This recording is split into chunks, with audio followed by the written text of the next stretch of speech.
Tonight, David Muir reporting. We take you inside two cases. A mother just 19 years old. She was trying to protect her daughter. She fought like hell. Another case into a beloved teacher, her whole future ahead of her. Mysterious cold cases. It gives you chills even today. Yes. What links both of those cases is the cutting-edge forensic technology inside this lab. It sounded like science fiction at the time. Can they be solved? You'll see it unfold right here as they unmask the killer in both cases. Catching the killers on tonight's 2020 The Codebreakers. Tonight, we take you inside two cases. Two young women, both brutally murdered in their homes. The killers in each case evading police for decades. In one case, a mother just 19 years old, she was engaged to be married. Her fiance, who was about to marry her, adopt her daughter, he gets home and he immediately notices something is wrong. There's blood smeared on the stairway. The killer had attacked her in the bedroom. There was handprints of her trying to hold the door closed, and she just wasn't strong enough. Another case in Texas, the beloved teacher, her whole future ahead of her. Drove in to Memphis. She just started a new school. She was loving teaching her students. She was in a very good place. 911, what's your emergency? What's going on? Oh, she got murdered. We just found her. What did your daughter do? She's been murdered! You remember walking in and what you discovered. I remember walking into the bathroom and seeing her body on the floor. She'd been handcuffed. That's correct. She had been handcuffed with her hands behind her back. There were about 36 different wounds on her body. She put up a fight. Of course, the question, who would want to kill each of these women? The mystery behind their murders would torment their loved ones for decades. They've got handprints, they've got footprints. Why are they not finding this person? It was like the talk of the town forever. And for the detectives who were working these cases, frustrating dead ends. There was also a suspicion, could it have been a member of law enforcement? Right, there was no forced entry, so our speculation was that it was somebody that she knew or somebody that presented a position of authority that could have garnered that trust to get inside the apartment. All of these questions lasted for years and years. Yes, yes. Both of these brutal murders were cold cases for decades. And what links both of those cases all of these years later is the cutting-edge forensic technology inside this lab. Tonight, you'll see it unfold right here as they unmask the killer in both cases.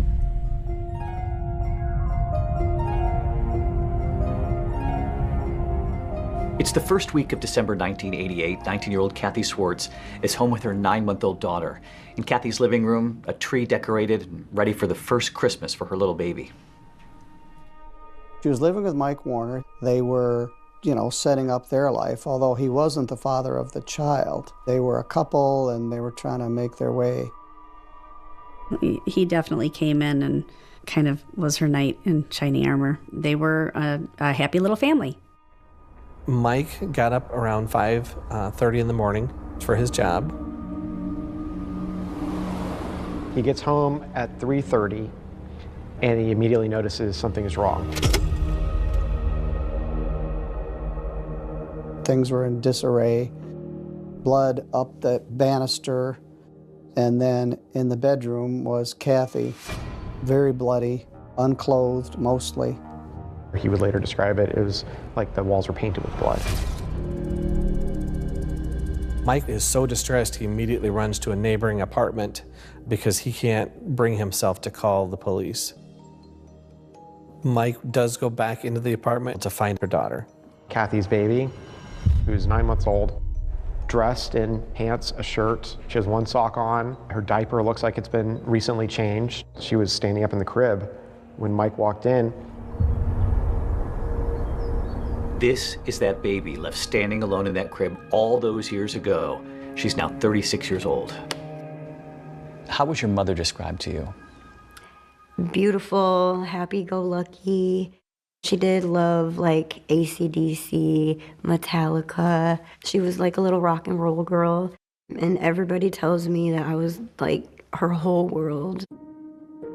So you were 16 years old when you read the police report. Mm-hmm. It was awful for somebody to do what they did to her, knowing I was in the crib right next door. couldn't believe that somebody could do that. So detectives had questioned at the time whether or not this suspect had changed the diaper. Yeah. When the police got there on scene, I was dry. I didn't have a dirty diaper on, and it was some hours I was alone. So one of the first things that investigators notice is that there doesn't seem to be any sign of forced entry, which again suggests that she knew the person who came in and killed her. She was very good about locking her doors. I would call her and I would say, hey, I'm going to come over. And I would go to her door. It was locked. And I would knock. And she would, who is it? And then she would let me in. We theorized that the assault started in the kitchen because in the kitchen there was passive blood drops on the floor. And then the smearing goes up the stairway to the upstairs bedroom. There are defensive wounds found on her hands. Her throat has been cut in multiple places. She's been strangled. She fought like hell. She was trying to protect her daughter, and she did. And the idea that this happened and you were just a couple of feet away. Yeah. Makes me mad that I wasn't old enough to help her. I'm 100% convinced she was trying to save her baby. Because I feel like she would have just ran outside and yelled, but I was upstairs. And she wasn't going to leave that apartment without me.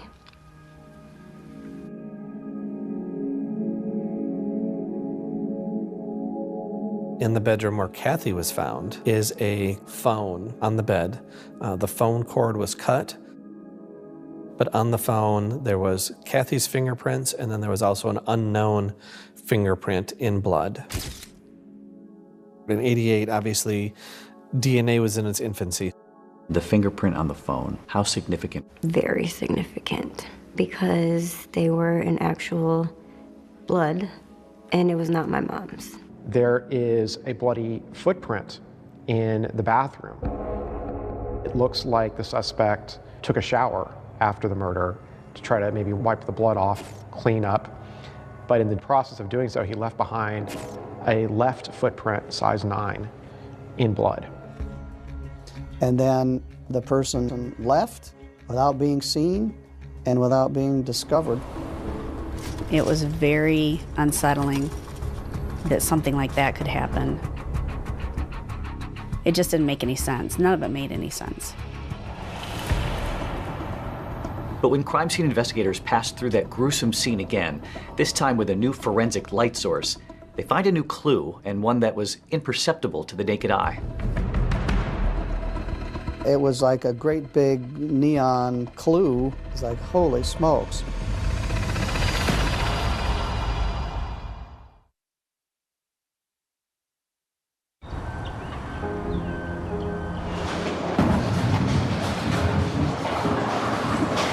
South Lanes is a bowling alley in Three Rivers, Michigan. It's the social epicenter of this small town where Kathy Swartz's father ran the pro shop. After her brutal murder back in 1988, it also became a place that connected Kathy's daughter, Courtney, to her mother. I grew up in the bowling alley. I spent a lot of time there. I was raised by my grandparents. They tried to fill the void as much as they could. What were you told about your mother's absence when you were a little girl? About first grade, they had told me that a bad man had hurt my mom and she was up in heaven. And when it would thunderstorm, they would tell me that that was my mom up in heaven bowling a strike. So it was pretty cool watching the thunderstorms as I was little, because I'm like, oh, she must be bowling pretty good today. Your mother's best friend, Jennifer, has told you a lot about your mom. Yes, she has. Kathy and I were very good friends. I've known her since grade school, so we've been friends a long time. Kathy was like somebody you could count on. She was a good listener, always there for you, just a, good person. Childhood friends Kathy and Jennifer both found themselves pregnant as teenagers and formed an unbreakable bond. They would talk on the phone several times a day until December 2nd, when Jennifer couldn't get a hold of her best friend. A police officer came to my apartment, and he asked me to go to the station. I remember him asking me questions, do you know anybody that would want to hurt Kathy? Along those lines. And I finally just was like, what's going on? Is Kathy okay? And he told me, and I don't even remember. I know that the first thing out of my mouth was, is Courtney okay? Where is Courtney? I do remember pictures of our first Christmas tree, and she had presents under there for me, but she never got to give them to me. We can see it's the pain you still carry with you. They were a young family just starting out. Kathy and Mike Warner had only been engaged about 3 weeks before her brutal death. And since he was the one who found her body, of course, police would have a lot of questions for him. When the police initially interviewed him, he had this kind of flat affect to his voice. He didn't seem to be all that upset that she was dead. He didn't get emotional, and that seemed very suspicious to police. I can't imagine, walking into that scene and what that does to somebody. There was polygraph examinations that were done with. We were able to verify that he was at work in Sturgis all day long, and there was no way he could have came back to Three Rivers to do it. I had no doubt in my mind that he didn't have anything to do with this. I knew it in my heart. No, he loved her. She and Courtney were his world. I go by Judge Jeffrey Middleton now, but at the time of this, I was Chief Assistant Prosecuting Attorney. We would have maybe one homicide a year, not a young woman killed alone in her apartment during broad daylight. At that point, they were leaving no stone unturned. So the police department actually rented the apartment for a month after the crime, just so that we could return and continue to look for clues and process. This is one of the first cases where they deployed alternative light sources. They went into the crime scene with a black light. On the refrigerator, they noticed 2 pieces of writing. Metallica was written on the refrigerator, and Harley was here. These were inexplicable writings that apparently had been erased. And we found that someone had written on her body, probably in magic marker, on the inside of her thigh, and said, "I was here," with an arrow pointing up toward her groin. That was not visible to the naked eye. And when detectives speak to Kathy's friends, they hear about an ex-boyfriend named Troy Schultes. It turns out he had a nickname, Harley, which of course got their attention. He was a huge fan of the band Metallica. In fact, he has a Harley-Davidson decal on his truck. The truck was spotted outside Kathy's apartment that very afternoon of her murder. Well, that's who I told them to look at and, to question. I know a lot of other people did too. I don't know how to really describe it, but it was not a good they were not good together. And, when they further look into him, he doesn't have an alibi for that afternoon. So he immediately becomes their #1 suspect. They pick him up for questioning. Troy Schultes admitted that he was the one that wrote on the refrigerator and on the wall in the apartment, but he never admitted to writing it on her thigh. And he said, "Well, I didn't do it." And still with no solid alibi for the night of the murder, police zero in on Troy. I thought, that's got to be it. Because again, it's got to be somebody she knew, somebody she trusted. And before long, an arrest in the Kathy Swartz case is announced. But if investigators think they've got their guy, a rude awakening is ahead.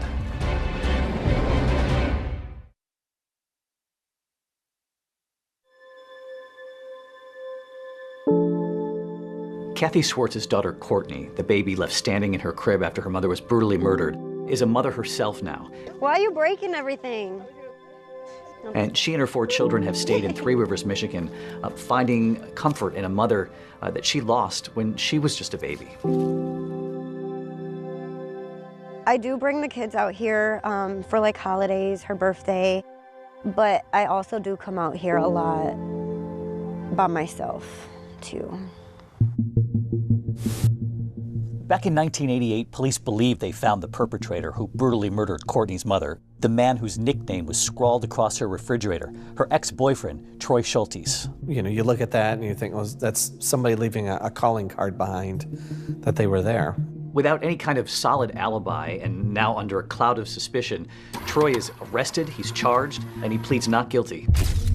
We had the fingerprints, but we also had a sample of blood that was left behind. We believe because Kathy fought back that whoever the killer was had sustained an injury, and Troy's blood type did not match. They take fingerprints and footprints from him, and those prints also do not match. So the charges were dismissed. As it turns out, he was wrongfully arrested and wrongfully charged.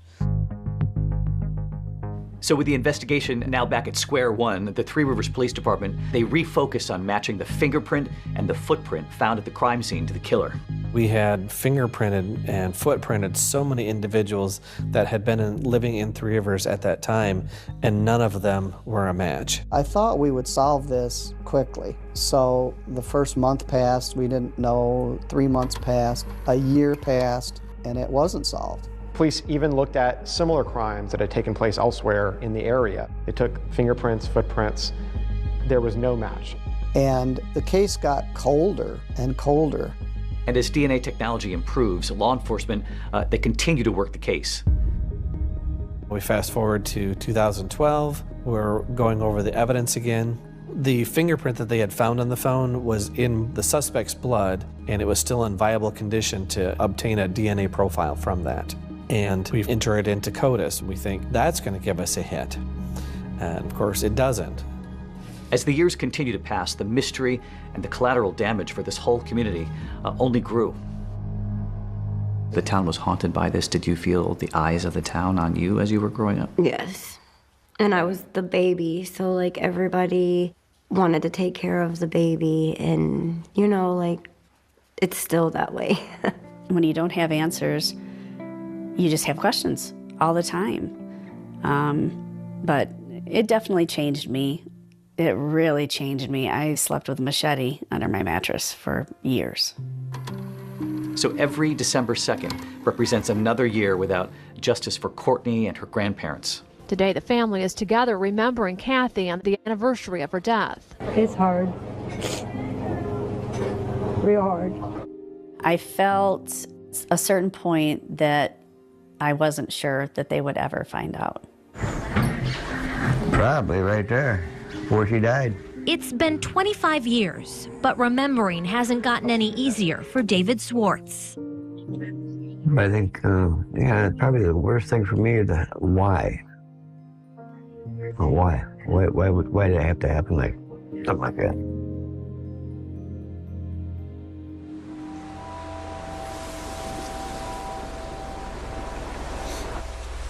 When you look at these kinds of cases around the country, there is generally an investigator or a detective who never gives up. Yes. And in this case, it was Jeffrey Middleton. Yes.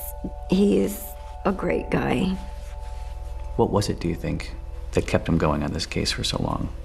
He was young, just starting out, and this was really the only cold case in our town. I spent more time on this case than any other case in my entire career. Sometimes in later years, I would pretend I was on vacation and lock myself in the library and just go through this file. As Courtney got older, she would call me sometimes and ask if I knew anything, and I never had any answers. Police have DNA, fingerprints, and a lot of physical evidence. What they don't have is the person who murdered a 19-year-old Three Rivers woman in 1988. Here's a lot of the evidence right from property. Eventually, the Three Rivers Police Department decided to partner with the Michigan State Police. They're convinced that with advances in DNA testing technology, that the Kathy Swartz case can finally be solved. In Kathy's case, we had DNA that was in CODIS, and we had not gotten a match. We'd exhausted, the fingerprints, and these things which normally get us a hit did not. So I honestly felt like the genetic genealogy was our only chance for solving this case. And then 3 years ago, Othram, a forensics lab in Texas, now enters the picture. Promising something everyone close to the Kathy Swartz case has waited decades for: answers. Othram uses DNA technology to help identify victims and perpetrators when law enforcement cannot. They knew that it was an unknown male contributor to that DNA, but they didn't know who it was. But all these years later, they said, well, look at this and see if there's something you can do with it. And you were convinced you could? We were absolutely certain that we could help the Michigan State Police work this case. They said, we'll get you a lead back. We're not going to guarantee that it's the lead, but we'll get you a lead. They had over 1,000 suspects. All of a sudden, it's narrowed down to 4. It was our breakthrough.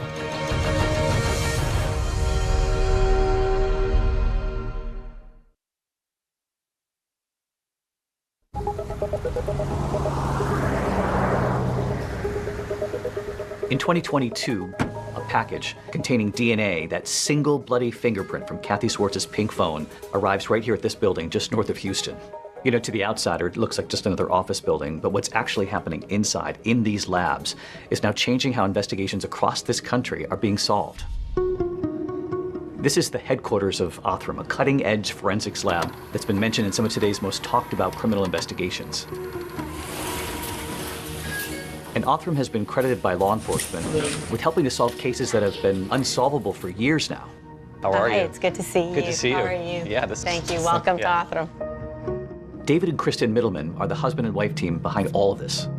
Everything you see on our right side will be forensic. Everything you see on the left side will be research. Not every case is suitable for DNA testing right now. Burnt remains, exploded remains, really difficult mixtures. But we hope that one day we live in a world where every case can be suitable for DNA testing. So you'll hold on to remains for a while and keep trying. We don't give up ever. The Middleman's partnership, both in work and in life, actually began over a few blind mice. It's the year 2000. You've just started your PhD at Baylor. You're doing a study on mice. I was. And there was another young scientist. David, yep. So our projects collided, and he actually cured my blind mice. So I thought, wow, if this guy can do that, I think I'll marry him. David Middleman had worked in biomedical research for years before realizing that law enforcement was relying on a limited form of DNA testing. He knew that better technology was available, but said it just wasn't being widely used out there. It sounded like science fiction at the time. This way you could take decades-old DNA, put it into a genealogy database, build a family tree for your suspect, and then that takes you right to his door. That was pretty amazing. You start to think, wow, this is really an unused tool here for law enforcement. Yeah, it felt wrong that there were tools available, and yet there was this piling up backlog of cases that were unsolved. So at one point, you turn to Kristen and you say, I want to start my own lab. His words were, let's build a forensic lab of the future. And my words were, what? Who's going to give you evidence? You thought from the very beginning, who's going to trust us with this? 100%. I said, I don't think people will come. And he said, well, I'm going to build it and we're going to see. Within a year, he was solving cases almost every week. And the more cold cases they closed, the more publicity they got. And police departments around the world started sending them cases. It's just grown exponentially. In terms of publicly announced solves, Othram is #1 in the world. That includes homicides, rapes, unidentified bodies that they've been able to give names to. And Othram's reputation now for cracking these cold cases using DNA evidence and forensic genetic genealogy is what actually led Michigan detectives to send that 30-year-old DNA to this lab. In the Kathy Swartz case, this DNA was how old when it got here from that pink phone? It was decades old, and in spite of being so old, the DNA was still intact and usable for testing. So you knew right away this was suitable, and this was just his DNA, the suspect's? Yeah, the DNA was a single unknown male contributor. It's a small sample, but in spite of that, there's anywhere from hundreds to thousands of cells worth of DNA. So if you touch David's hand, how much DNA, how many cells have you left there? Hundreds of cells. Hundreds of cells on his hand, and sometimes you're dealing with 10, 15. Even less. From years ago. Yeah. And still able to solve the case. It's a very, very sensitive technology. in this Kathy Swartz case. You've chemically labeled all the different parts of the DNA in this room right here, and what do you do with it from there? It is now ready to actually be read. This particular DNA sequencer is one of the most powerful sequencers This on here Earth. with the green? Yes. Give me a comparison to what authorities used to have to deal with. What would the DNA sequence reveal versus what you can reveal with the DNA sequencing from this machine now? Sure. So for the last 30 years, people have used a different kind of DNA testing technology that can measure 20 data points in the DNA. This machine actually can read out the entire sequence. So whereas you might get 20 data points in the earlier versions of this technology, this machine could give you anywhere from 100,000 to 1 million data points. 100,000 to 1 million? 100,000 to 1 million data points. So now that you have this sequencing that they just didn't have access to years ago, in this particular case, for example, what do you then do with that? So with the data file that comes out that might have 100,000 to 1 million DNA markers, you can do a lot more, including genetic genealogy and that search for distant relatives. You're taking what in many cases is a very old DNA sample from these cold cases. You're expanding the DNA sequence, but you're also able to take that information now and put it up against vast public data now, because families and relatives and third cousins and fourth cousins have put all of this information out there, and it would seem that this might unlock cold cases everywhere. Correct. At that point, Authrum's in-house genealogy team takes over to build a family tree for the suspected killer of Kathy Swartz. These types of crimes going unsolved have a ripple effect across society, not just the victim and the family not having answers, but the law enforcement that worked the case for decades, consumed by a case they can't solve. Finding those investigators and then gaining their trust is what Authrum says has been critical to their success in helping to crack these cases. In those early years, you have no background in law enforcement. Are you essentially making cold calls to police stations? I spent my time almost exclusively talking to law enforcement. You live in Texas, and you know if you want to land a case in Texas, you got to get to the Texas Rangers. But how did you convince them that we've got a tool here? Well, the one that I've done the most work with is Ranger Brandon Bess.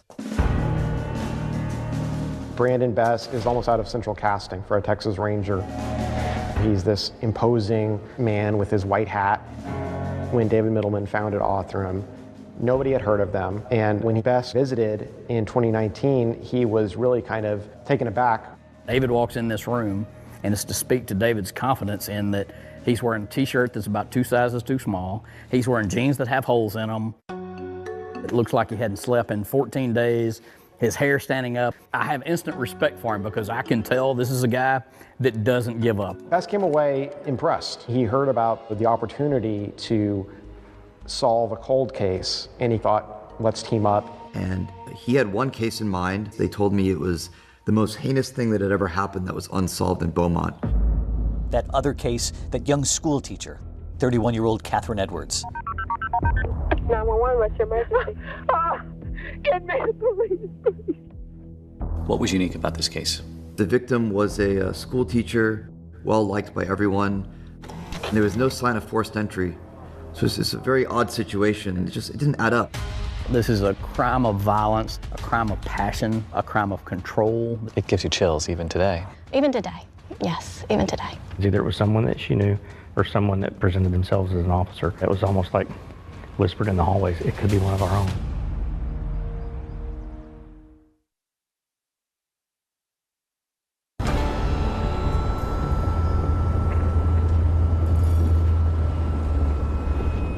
So on January 14th, 1995, the Beaumont Police Department gets a 911 call from a man at a townhouse in West Beaumont.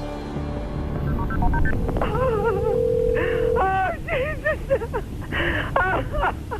911, what's your emergency? Get me the police, please. He had found his daughter in the second floor bathroom, slumped over the tub. Okay, ma'am, what's going on there? Our daughter has been murdered. Okay, what happened, ma'am? We came over here and found her. She's handcuffed. She's been tortured. Please, okay, we're sending someone. Don't hang up, all right? Okay, is there anyone else in the house? My husband is here with me. Okay. We found her. That woman was Catherine Edwards, and she's a teacher at a local elementary school. She was supposed to have plans with her sister and family for lunch.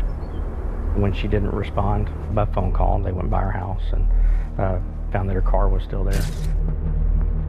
got inside the house with a key. Her father said he grabbed her and pulled her over and rolled her over to look and see if there's anything he could do. He was crying hysterically. Yes, the police didn't work, and an ambulance. To listen to the emotion in those calls, you know, just gut-wrenching. In my 30-plus years, I'd never heard anything like it. Dad covers her with a towel. Police show up. There's one officer by the name of Carmen Brown. She shows up first, and she secures the crime scene. And that officer, Carmen Brown Apple, says the memory of her entering Catherine Edwards' townhouse has played over and over again in her mind for decades. You remember walking in and what you discovered? I remember walking in and going up the stairs, looking first into the bedroom that was very much in disarray. What did you find as far as the bedroom and the bathroom?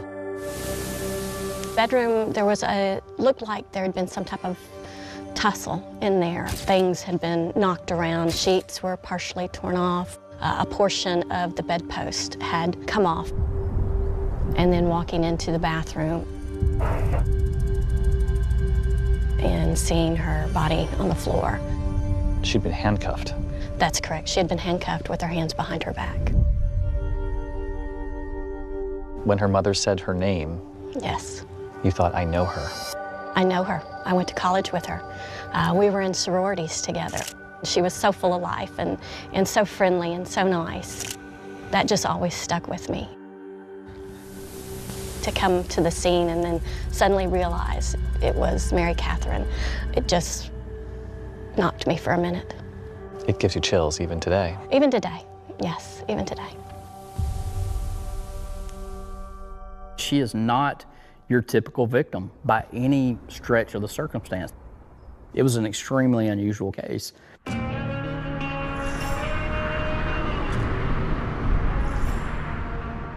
Catherine and her twin sister Allison grew up in Beaumont. They're part of a close-knit Presbyterian family.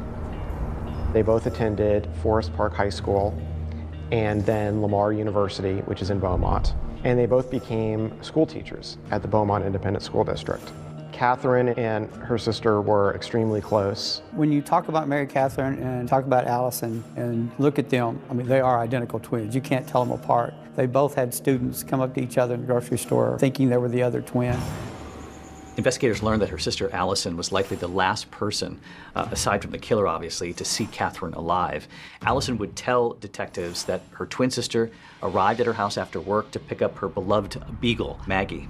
She came by, visited with her sister, went home. From what we can tell, she had had a glass of wine and just kind of was relaxing and about to go to bed. And I think the last time she was heard from was about 8 o'clock that night. One of the neighbors told police that he heard someone clomping down the stairs overnight on the night of January 13th. There was a 12-year-old boy and his dad that were staying with some friends that were right next door to Catherine Edwards' townhome. He heard somebody run down the stairs and then a door slam, and a little while later a car sped off with loud music. There were some other neighbors that heard some loud banging. It lasted for 60 to 90 seconds. And they said they never heard a scream, so they just figured that something else might have been going on. They had no idea that there was a murder taking place next door. Crime scene investigators found that there was no sign of forced entry, which is significant because it either meant that Catherine had kept her door unlocked or had potentially recognized her killer and let him in. Of course, in these cases, it's standard procedure for investigators to look at those closest to the victim. And really, from the beginning, her ex-boyfriend is seen as a prime suspect. But critical evidence from the scene actually points in a different direction. The crime scene investigators at the time also collected a lot of evidence from the house, and one of those pieces of evidence being the bedspread. Investigators found semen on Catherine's bedspread and from the rape kit. We've got some DNA here. Now we just got to match it.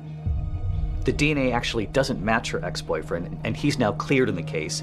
And there are no matches to the DNA in CODIS, which is the National Criminal Offender DNA database either. Police were really stumped. They tried every avenue they could think of, but every avenue hit a dead end. One of their initial theories was that the killer had some sort of law enforcement background.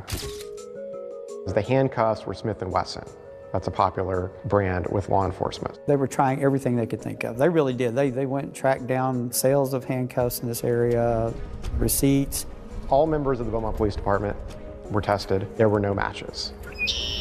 It kind of sent a panic through the community. You know, if this can happen to somebody in a really quiet part of town, could it happen to them, kind of thing. It went from a rumor to just spreading like wildfire throughout the community. Everybody wanted to know, was this a one-time deal? Was this a serial killer? The case would go cold for decades, and obviously it's just one of hundreds of thousands of unsolved murders in this country. But then in 2020, two investigators, Ranger Brandon Best and Beaumont Police Detective Aaron Llewellyn, decided to take a fresh look at the case. At the time, Best had just been connected with this new lab called Othram, and Detective Llewellyn knows that there's DNA that's actually available to test in this case. But when Brandon presented Othram to me right then and there, I'm like, let's make this happen. We believed that was going to be our only hope. The last hope for answers, the DNA evidence from the murder of that elementary school teacher, Catherine Edwards, is now headed to Othram for testing. Bloody fingerprint left on a phone and a footprint. And in the case of that Michigan mom, Kathy Swartz, what new lead is about to be uncovered right behind this glass? You'll see right here tonight how both cases are about to crack wide open, sending investigators across this country to find the killers they've been searching for decades.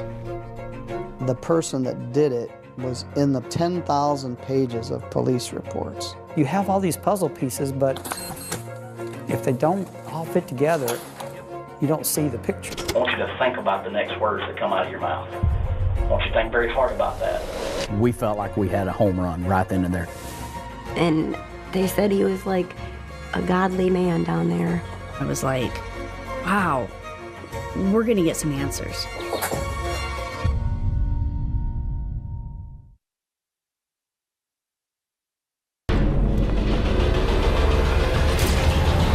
Tonight, two horrible murders. I just felt awful. And now a survivor who lived to tell. I was just like, I can't tell him.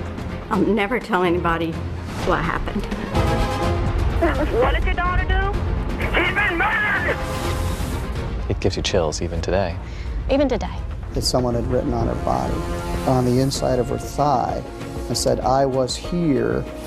But only one way to solve them after years of going cold.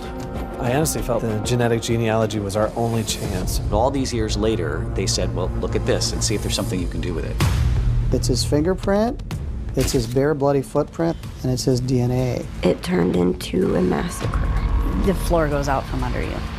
I'm like, no way, this cannot be happening. He said, your sister's dead, your sister's dead. There's two people that know that story. You're one of them, and she's the other. And she can't talk. Without the DNA, the story doesn't matter. That the two of them were able to go back and look at that evidence. Yes. From when you were a 9-month-old baby. Yes. In the crib, just a few feet from your mother. And there was a moment like, oh, this is our guy. For some families, you are the last hope. Was the killer? For years, you were haunted by that question. Yeah, growing up, most kids, you know, they look at people and they don't have to think, is that the man that killed your mom? And everybody that I met, that's the first thing that would pop into my mind.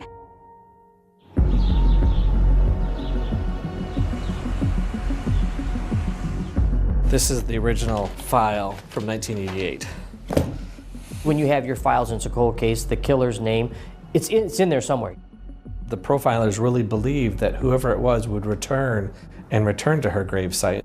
And for years, that was part of our initial a rookie training program was, this is Kathy Swartz's gravesite. If you see somebody at that gravesite, you need to stop and identify them because they could be a prime suspect in the murder.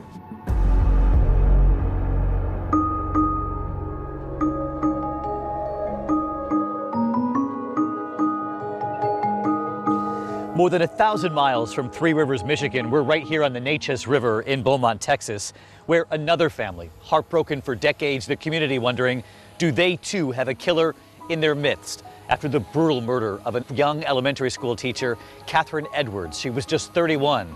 And detectives here wondering, would they ever have the tools to solve this case?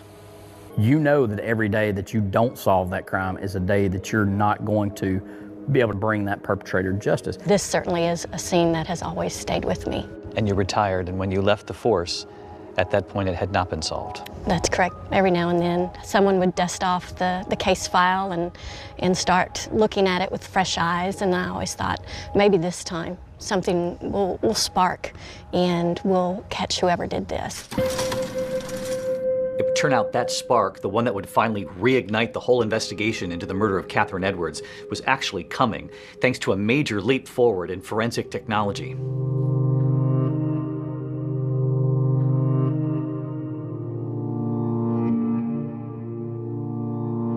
In 2020, a courier drops off a package at Othram's office. And inside are a sample of the bedspread from Catherine Edwards' apartment, a vial of DNA taken from the posthumous rape kit. Othram technicians take a look and they build a genetic profile of their suspect. Investigators now have a human profile that can actually be searched in public databases to try to find possible family members across this country. And to do that, you need a genealogist to connect the dots. And Beaumont detective Aaron Llewellyn didn't have to look far for help. Aaron Llewellyn knew one who would work the case for free, and that was his wife, Tina. I remember sitting at the table one night and getting really frustrated trying to map all this out. And she's like, let me help. Actually, just move over. I got this. No, Tina doesn't ask. Tina Llewellyn was a detective in the Beaumont Auto Crimes Division. And she had an amateur interest in genealogy. I can remember dozing off one night and I wake up and she's got lines going here and lines going there. So now, along with the Middlemans from the Othram Forensic Laboratory, you've got two husband-wife teams actually working the case of this elementary school teacher, Catherine Edwards. And soon another critical partner joins the hunt. When Tina Llewellyn is looking through the matches to their suspect, these are distant relatives of the suspected killer, she notices that a lot of them are clustered in Cajun country in Louisiana. And the same contact name keeps popping up. This woman named Shara LaPointe. I was sitting at my desk one day and I got a phone call. He said, I'm Detective Aaron Llewellyn from the Beaumont Police Department. Your email is attached to one of the matches that we have to the person of interest. Shara LaPointe just happens to be a professional genealogist with experience working in criminal cases. She also has Cajun ancestry. Cajuns, back to the late 1700s, we were a small population who came to South Louisiana. And so they married their neighbors, who was usually their relatives also. Cajun ancestry is notoriously complicated and complex to perform genealogical work on. I knew it was going to be a challenge from the start. We spent hours and hours and hours on the phone talking to each other. Probably no less than 5 times a day. A friendship quickly forms as the two women spend the next 3 months building a family tree around the suspect's DNA, using every record they can find, a combination of internet research and good old-fashioned library archives. A lot of newspaper articles. A lot of newspaper Obituaries. Articles. Census records. I remember I got to a couple in Beaumont, and there are yearbook records of 2 sons that couple had. And the first one we came across, he was the right age. He went to the same high school with our victim. Aaron goes and does research and finds out that he had a criminal history from here, and it was a prior sexual assault that had occurred in 1981. And there was a moment like, oh, this is our guy. And the details of that assault set off alarm bells for detectives. There were a lot of similarities in that case that mimicked Catherine Edwards' case. The victim's hands were bound behind her back, and she was sexually assaulted. We felt like we had a home run right then and there. Suddenly they realized that this suspect had a second victim. The difference this time, the victim survived and lived to tell. He started telling me that he was training to become a policeman and stuff. And he was like, I'll just take you home. I don't know why, but I believed him.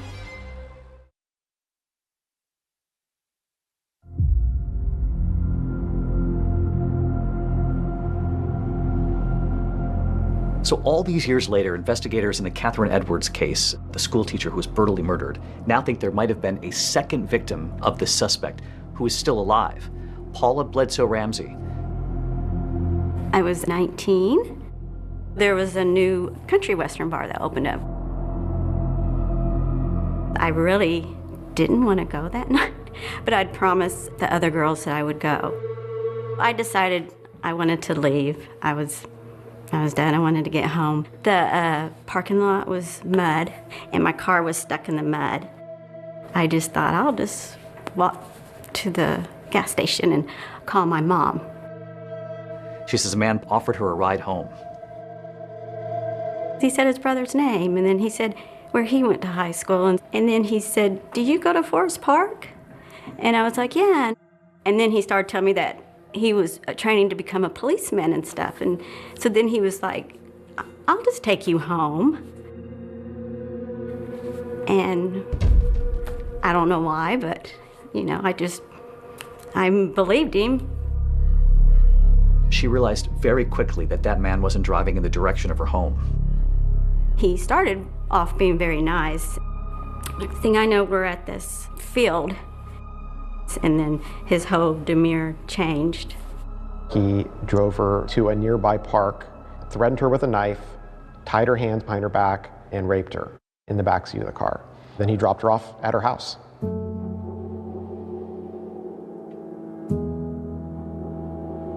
I just felt awful and shameful, and I was just like, I can't tell him. I'll never tell anybody what happened. I don't know. I was kind of like, I don't know if anybody would believe me. You know, is it my fault? Was it my fault?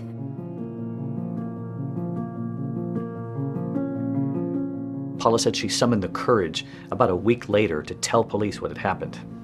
They would soon tell her that they identified the man who attacked her, and it turns out he wasn't a police trainee. He was a 21-year-old salesman in Beaumont. He said, "Yeah, I did it. I just got carried away."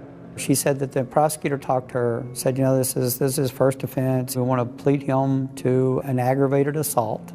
She didn't understand what that meant other than he was pleading to a felony and for assaulting her, and so she agreed to the plea bargain agreement. I think today they take it more serious than they did back then. I wanted him to be punished. I think I was just pushing everything down and just trying to focus on with life.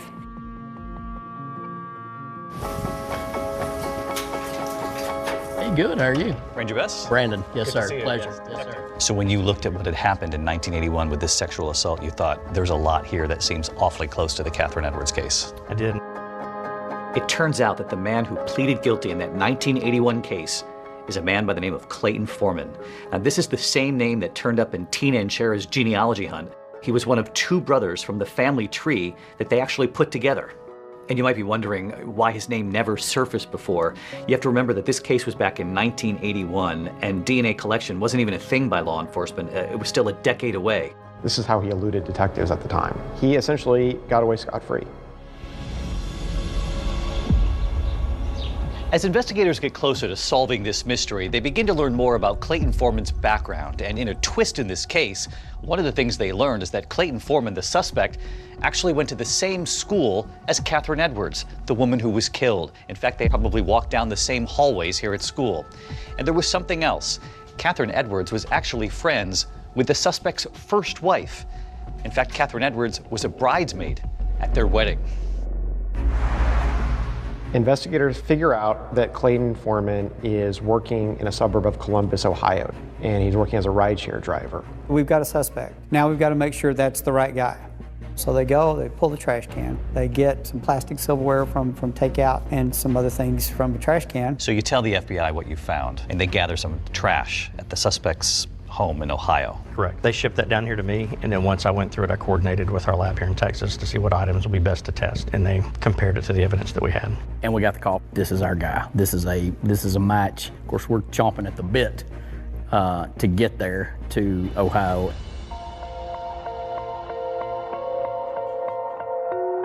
So he'd been told that one of his Uber customers had had something taken and that he needed to come down. Maybe you guys could ask him a few questions about it. That's not what you were going to ask him. No, not at all. What we're here about is we're cold case investigators. You want that shock and awe factor. You want him to walk in the room, you want him to see a guy with a cowboy hat on, and he knows that this is not someone from Ohio. We're asking you to visit with us about a crime that we're investigating, okay? You don't have to talk to us at all. He thought we were there just following up on an old case, like, hey, these guys, they don't have anything. They're just asking me all these questions in case they do one day. I don't think he had any idea that we had his DNA. So the crime that we're looking at is the murder of Mary Catherine Edwards. She was murdered in 1995. She and her sister, Allison, were actually in your wedding. Right. And 1982. Were you aware of the crime even? No. You didn't know that Catherine Edwards was murdered? No, sir. Did not. Wedding night only would have been the only time you've seen her? Probably so. Okay. Never, obviously, had sex with her? No. Never? Never. Did you ever go in her house at all? Any house that she ever lived in? No. Clay, I'm going to level with you. Okay? Right here and now, and I want you to hear me real close. All right, sir. What I'm going to tell you right now is your DNA was on Catherine's bed and was inside Catherine. Okay. I mean, I don't know how I got there, but per se it was there. There's only one way for it to get there. Okay. And that's by you putting it there. Okay. There's two people that know that story. You're one of them, and she's the other. And she can't talk. Mm-hmm. What I ask you is, now, to be honest with us completely, and tell us, how did that happen? I'm not going to say anything. So if I need an attorney now, You probably need one, or you do need one? I'll need an attorney. After he makes it outside, that's when we execute the arrest warrant and arrested him. You showed up with the handcuffs that he used on Catherine Edwards. We did, and got to put him on him after we got through interviewing him. Did he know that those were the handcuffs he used? He was told. New developments tonight on the murder of a beloved Beaumont teacher. So finally, 36 years after Catherine Edwards' murder and arrest, the team can now return to Texas to prepare for trial. And in South Carolina, another team of investigators, they're now chasing a promising lead in their case because of this new technology. The murder of Michigan mom Kathy Swartz, whose daughter has gone so many years without answers. At what point did hope return for you? I got a phone call from Sam Smallcombe, and he said, we may have the guy that killed your mom. Gentlemen, how can we help you?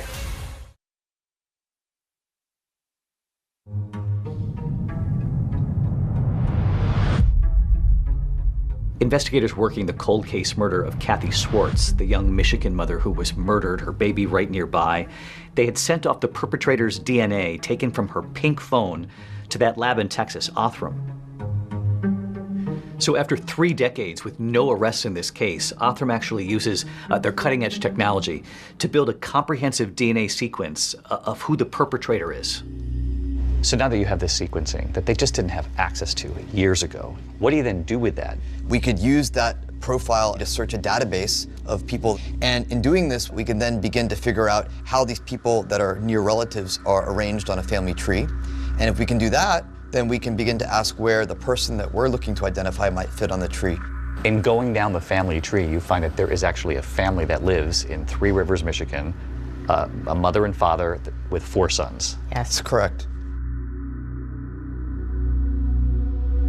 We got the report back, and they believed it was a family that had lived in Three Rivers. The DNA was male, so this narrowed it down to 4 brothers. The youngest brother, Barry, and then there was, the oldest was Sonny Waters, then John Waters, and then Robert Waters.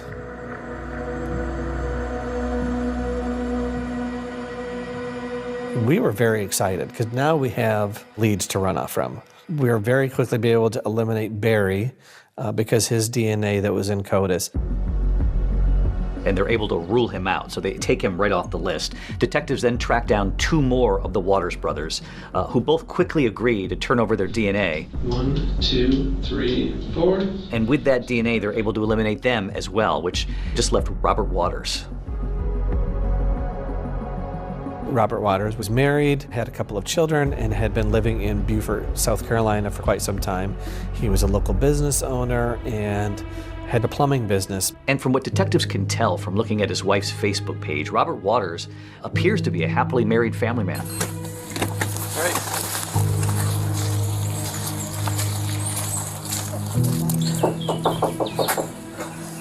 Hey, how you doing? Good morning. Hey, Robert. Good morning. How you doing? Good. How are you? How can we help you? I'm Sam Smolcom from Three Rivers PD. This is Todd Peters from Michigan State Police. Nice to meet you. Nice to meet you, too. Can we talk for just a couple minutes? Sure. Not inconvenience All right. too much? He seemed like the guy next door that would mow your lawn for you if you were going to be out of town for a week. So I'm helping Sam, and we reopened this case from Three Rivers from way back in the day, going back through and getting interviews and just clearing everything up. Right? Okay. So we were wondering if you'd have time to come down to the PD and talk with us down there. Yeah. Okay. Somebody comes into your, knocks on your door, investigators from another state, and asks you to come down to a department and talk. You're probably going to ask why. Never asks why, and agrees to drive himself down and meet us there. So we'll just expect you in a couple minutes, and we'll meet you down. That's fine. All right. Thank you, sir. After initially not showing at the police station, detectives call Waters. He's informed that they have a warrant for his prints and his DNA, and later that day he actually comes in. But what I'm probably going to do is do the 3 and... We had to just focus on getting the fingerprints and the DNA. Yeah, no, have a seat. And one of the issues we'd run into is the Beaufort Police Department did not have the fingerprint live scan machine. So we had to use the traditional ink and paper. Hang on for just a second. I got to take a call real quick here. Yes, sir. Hey, sorry about you. We're struggling with this print here. Unfortunately, at that police station, they're having trouble actually getting a clean print from Waters. You want to come get your fingers dirty again? We're going to try to do it on just card stock. Okay. So we rolled them a second time, sent those back. I know they're never gets upset about it, never gets worked up about the time. We're going to go flat down. He still just willingly, I guess, hung out with us. So you've got the detectives now waiting for a definitive answer from the lab in Michigan. So they spend the next 5 hours actually making small talk with Robert Waters. Yeah. If you like seafood. Yep, I do. You will like that place. We talked about our families, his family, plumbing, and remodeling houses. You would never guess by looking at that guy that he was concerned about why he was there or the outcome of it. All right. Okay, I just wanted to tell you, we did submit the print that we took from you earlier. It did match to the one at the crime scene. So at this time, you are under arrest for the murder of Kathy Schwartz. Okay? Okay. It really surprised me. He did not really react. I feel like he knew when we showed up that morning that the game was up. Do you remember when you learned that the prints were a match? There was just so many emotions and everything going on that I was just overwhelmed and so excited because finally they had him. So after decades, you have your answer. Yes. 53-year-old Robert Waters, a former Three Rivers resident, now a plumber, husband, father, and accused killer. I didn't recognize his name, didn't sound familiar to me at all. But investigators always believed that Kathy Schwartz must have known her killer in some way. You'll remember there was no forced entry. And they finally discover the connection when they go back to speak to Kathy's one-time fiancé, Mike Warner. Well, let me ask you the obvious question. What about Rob Waters? He came there one time. He came there one time? One time. Okay. Do you remember, like, was that close to December? That was... I think so. He knew Robbie Waters, had visited the apartment about a month before the murder. We hadn't seen him since grade school. Yeah. Okay, so he just somehow figured out that you guys were living at Riverside. Showed up. And showed up that one time. Yeah. I honestly think she knew him then, obviously, because he was friends with Mike. And he was in town and tried to come see my mom, and she wasn't having it. He's waiting to be extradited to St. Joseph County. It really was, you know, like, wow, we're going to get some answers. We're going to find some things out. But before his day in court could actually come, the suspect, Robert Waters, does something that shocks everyone. No way, this cannot be happening.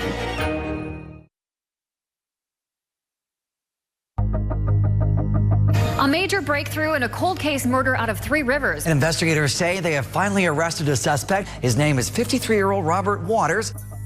Those too tight? No. The plans were already in place. He had waived extradition, so he knew that he's going to be brought back to Michigan. They go down to South Carolina, and they discover that this man had been living a full life. Yeah. Married, children, a job. A good job. A good life. And they said he was like a godly man down there. To that you say? No. They don't know the real man. But after evading law enforcement for decades, Robert Waters never makes it back to Michigan. At like 6:30 in the morning, I received a call from an investigator from Beaufort, and she had explained that she had just come from the jail and that Robert Waters had hung himself in his cell. I'm like, no way, this cannot be happening. Again, like a disbelief, you know, like why, how could this happen? Yeah, he had some material that they'd given him in the jail, and it was some devotionals, and the parts that he had ripped out talked about forgiveness and asking for forgiveness. To me, it says that you're guilty. I mean, no one is going to do that in that situation if they're innocent. You feel robbed that you did not get the opportunity to see him face to face. Yes. I just wanted him to feel my presence in the room. What would you have said to him in court? I don't think I would have said anything. I just think I would have walked in, and my presence is enough words for him. He would have seen that baby. Yeah. That he left there in that crib all the And probably my mom, because I look like her, they say. He's a coward. To take her away from all of us in the manner that he did, and then he got to go live his life. You're not gonna give us any answers.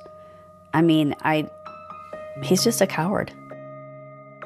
But remember, there are 2 cases here that have been unlocked by this new technology. And back in Beaumont, Texas, Catherine Edwards' loved ones are determined to see the suspect in that case, Clayton Foreman, the man charged with murdering her, face a jury.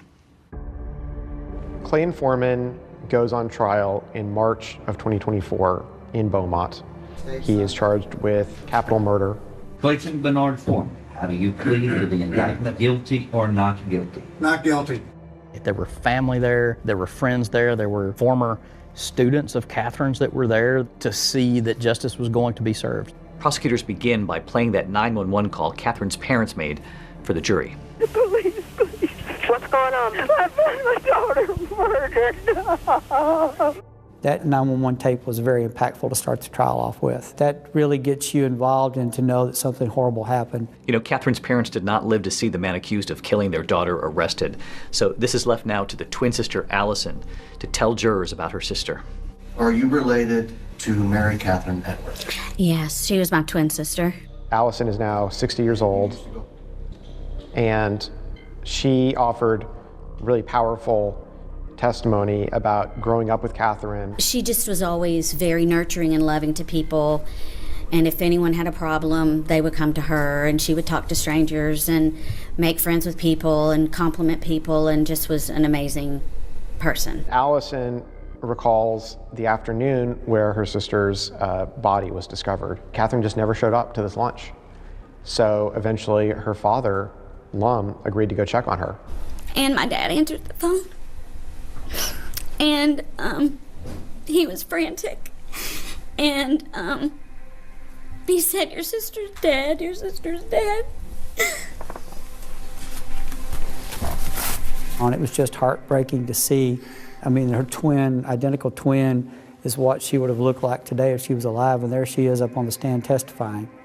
And the emotion and the love and the hurt, all of it came out and was so impactful with the jury.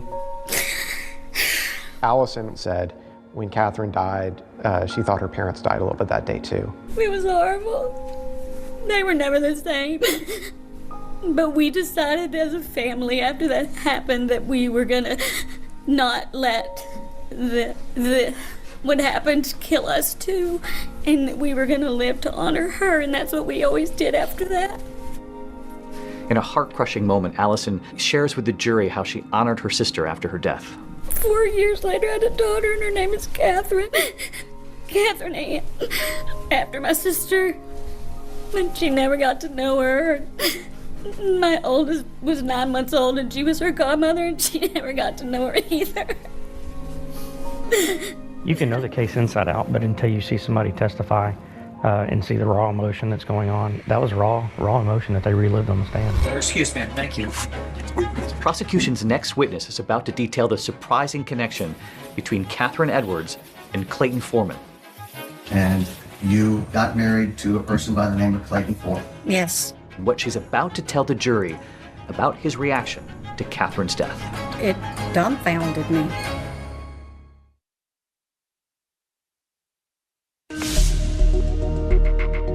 Jurors in the trial of Clayton Foreman, the man accused of killing that school teacher, Catherine Edwards, are now hearing about this investigation that took nearly 30 years, and all of it now culminating with this cutting-edge DNA testing done by that Texas lab, Othram. So help you God.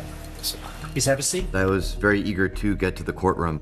I work at Othram. We'll do the testing, and it will result in the building of a DNA profile to generate new leads in the investigation. It's one thing to solve a case, and it's another to be able to defend how that work was done, allow it to be interrogated openly and critiqued. We want to see at least 50% of the markers, and you can see that in actuality we had, it looks like 87%. So that's far in excess of what is necessary to produce a workable profile. Without the DNA, the story doesn't matter. That's that one puzzle piece that puts it all together. So prosecutors want the jurors now to hear from the woman who can actually detail the connection between that school teacher, Catherine Edwards, and Clayton Foreman. She was married to him. My name's Diana Coate. And remember, Catherine Edwards and her twin sister were actually bridesmaids at the wedding. Were they friends of yours in high school? Yes. She also testified that while she was married to Foreman, she actually discovered something unnerving in his car. You had found a briefcase in the trunk of the defendant's car, is that correct? That's correct. All right. What was inside the briefcase? There was a gun, a set of handcuffs, and some horrible pornographic material. Okay. Regarding the gun, was there any reason for him to have a gun that you knew of at the time? No reason. I mean... Is there any reason that you knew of that he would have a pair of handcuffs in the back of his trunk? No. Did you ever talk to him about that? No. I didn't know what he would say. I didn't know what he would do. And later, when questioned by the defense, Diana said she never saw the briefcase again. She also recalled an odd conversation that she'd actually had with her ex-husband about Catherine and her twin sister. He had told me that in high school, he would see them in the hall, and he always thought they were so cute because they were twins, and he felt as though he wanted to make sure he protected them. After 11 years of marriage, Diana and Foreman divorced, but they continue to stay in touch. And she tells jurors how 2 years later, in 1995, she actually called her ex-husband after finding out that Catherine had been murdered. Was that very upsetting to you? Yes. When you told him, how did he react? He didn't. It was very shocking to me. It had like no feeling whatsoever, and just basically was like, oh, really? And it dumbfounded me. Excuse me, thank you. And there was one more witness jurors would hear from, Paula Ramsey, Foreman's victim from 1981. It had been decades since Paula had even heard the name of the man who assaulted her. It was a Friday, and I was at work. My phone rang, and it said Beaumont Police. This emotion came over me, and I was like, what, is someone messing with me? And on the other end of the line was Detective Llewellyn. He said he's a suspect in a murder. And that's when he started telling me about the DNA. And he said, it is a cold case murder. And I was like, you don't even have to ask. I will go. I will testify. We hung up. I just broke down. I mean, you just go back to being that girl again, where that fear and all of it just kind of consumes you again. And so suddenly, all these years later, in a courtroom full of strangers, Paula is telling her story about how she was assaulted by Foreman. Did he do something with your hands? He tied them in the back, behind. He took your hands, put them behind you, and secured them with an object. Do you believe that object may have been a belt?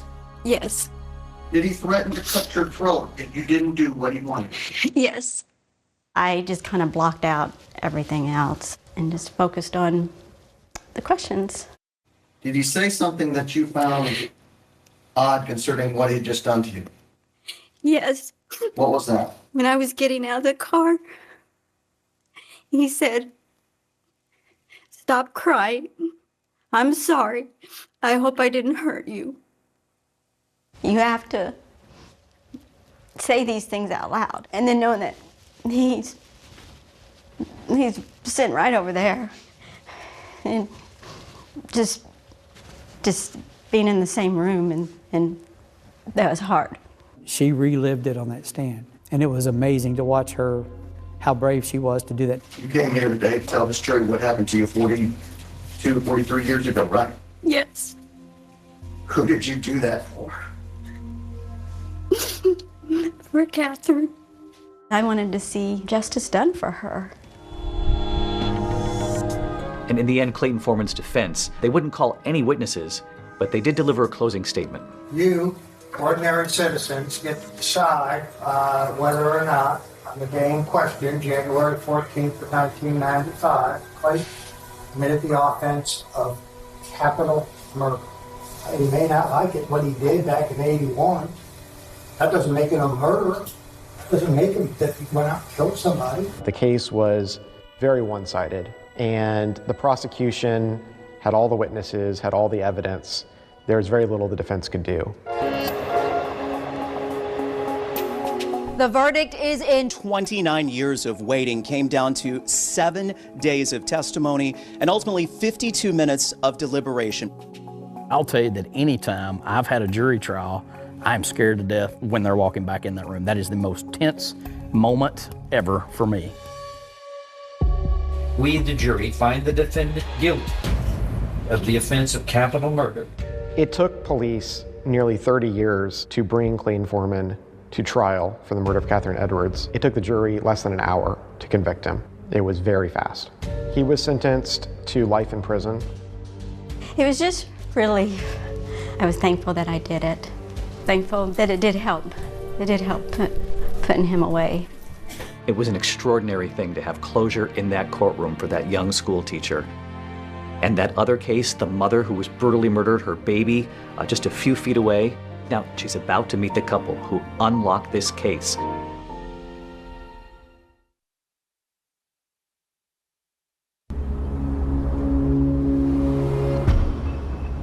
As we stand here today, all these years later, it's so peaceful and quiet here. It's hard to imagine what played out behind us. It is. Thankfully, the detectives worked very, very hard on this. And never gave up. Never gave up, and they solved it. Detective Llewellyn called me, and he said, "Hey, Carmen, you remember how you said you always wanted that case solved before you retired? Well, I know you've retired, but I think we got him," and he did. I can see the satisfaction on your face. Justice after all these years. After all these years, absolutely. Justice, finally, for that elementary school teacher, Catherine Edwards. And in the second case, justice as well for Kathy Swartz's daughter, Courtney. Hi, Courtney. Hello. Hi. So these are the two who helped solve the case. Hello, This is Kristen.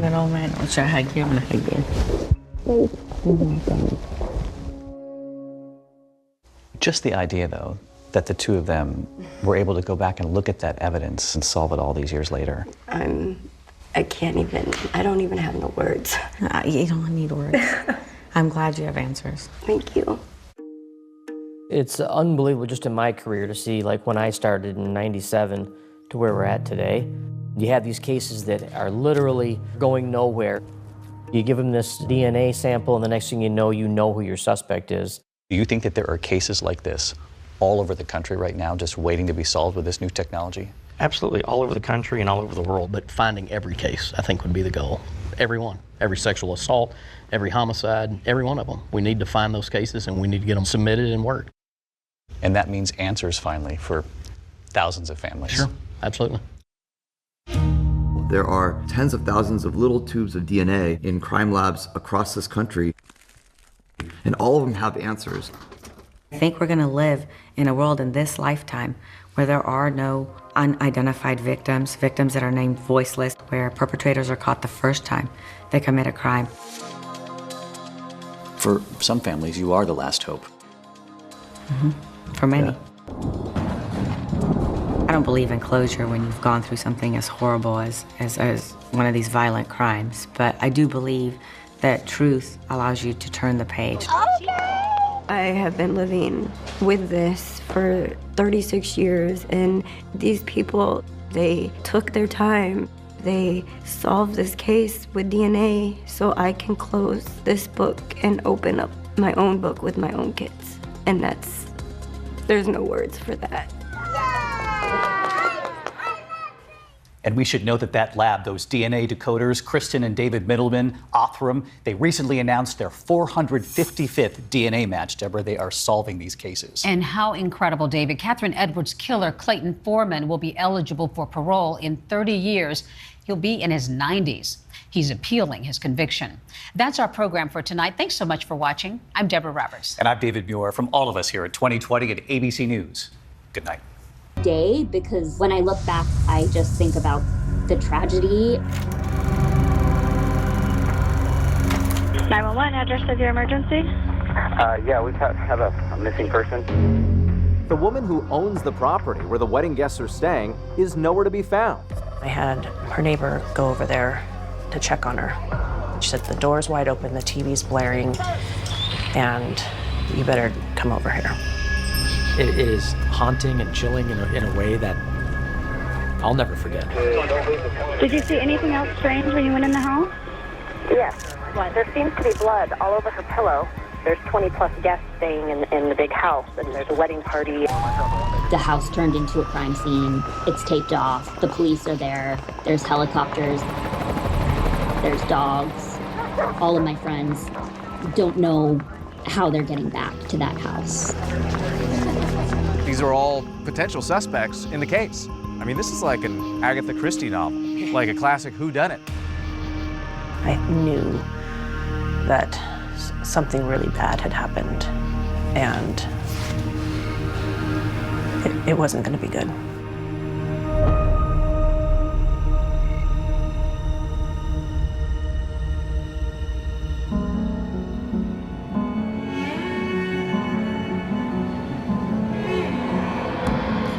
The draw for Paso Robles is, of course, the scenery, the layout of the land. The real name of Paso Robles is called El Paso de Robles, which is the Pass of the Oaks. Oak trees, horses, cattle, and then there's the vineyards.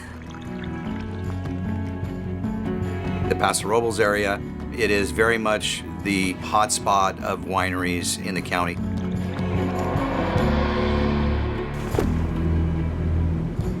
Just, it's honestly like a fairy tale place to go.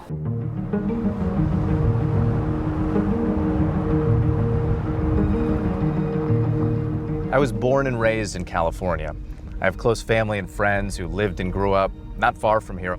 I've always loved this area. Paso Robles, nestled halfway between San Francisco and Los Angeles, a getaway town, scenic and quiet.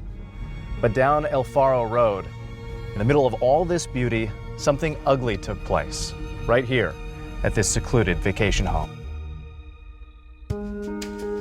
The owner of this ranch-style property was 62-year-old Nancy Woodrum.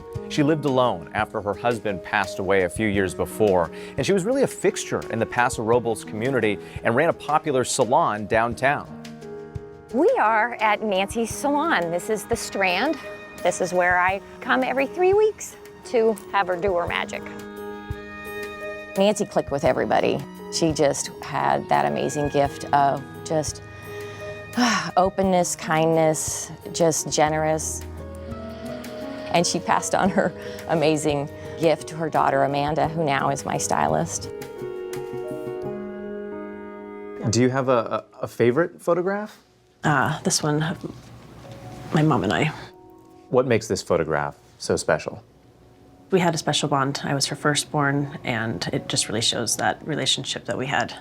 Sums it all up. How would you describe your mom? What was she like? She liked to have fun. She liked to do things. She was active. We were always doing stuff. Going here, going there with the horses, the animals. Okay. You're fine. Oh, okay. All right. I won't move. She loved riding. It was calming to her. And she loved being out in nature with the horses. You and your mother, you shared this talent for hairdressing, passion for horseback riding, but also a belief in a particular faith. Well, she raised me as one of Jehovah's Witnesses, and she had very strong morals and raised me to be a good person. Nancy was always a devout Jehovah's Witness. We believe that the earth will be made new again. We believe that God created it for a purpose, and He's going to make it a beautiful paradise again. Amanda's parents, Robert and Nancy, purchased the property on El Faro Road in 2006. It was a fixer-upper. They were going to have this project and make it their home. But eventually, they decided to turn this property into a vacation rental. My dad was a contractor, and they made it beautiful. They remodeled it and worked really hard on it. So you come in, you'd see this 2-story Victorian home with wraparound porches and this willow tree that you parked under. What did Nancy name the property? It was called Paradise Ranch because she had the hope of being in paradise, the hope that the Bible gives us.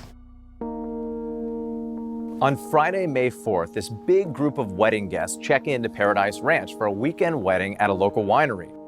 The bride, who found the place online, is staying there with her bridesmaids and some close friends. She asks us not to show her face or reveal her name. We wanted to do a vineyard wedding in Paso Robles. It was a special place to us. Paradise Ranch seemed perfect when we saw the pictures. The main house was very large and welcoming and just charming. And then the guest house was where I was staying, and that was also just very quaint and cute. Nancy came by the guest house and introduced herself. She was very warm and welcoming and gave me a hug, and she was so kind. And she mentioned that she was staying close by on the property. And then on Saturday, May 5th, you received a phone call that concerned you. What did you learn on that call? My mom had not shown up for a Bible study, and that was very unusual.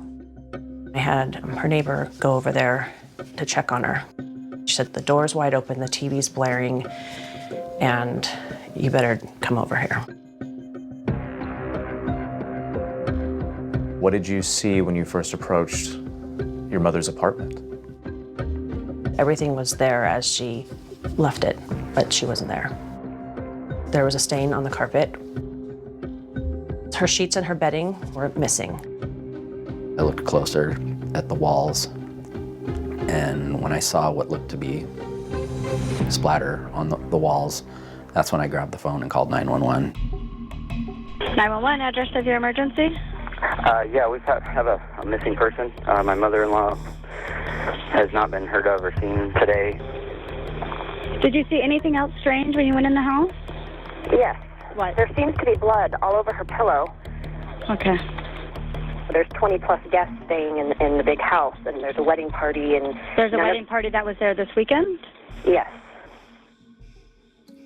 I was so excited, getting ready for my wedding day, and a couple family members came by, and I just remember, have you seen my mom? Have you seen our mom? And something about blood, and I freaked out.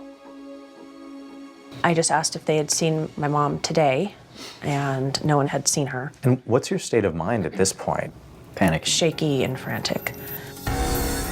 Amanda is frantically looking for her mother. The cops are on the property looking for clues. But at the same time that this is going on, down the road, an eagle-eyed officer makes a discovery that could break the case open. What was extremely suspicious in my mind just really quadrupled.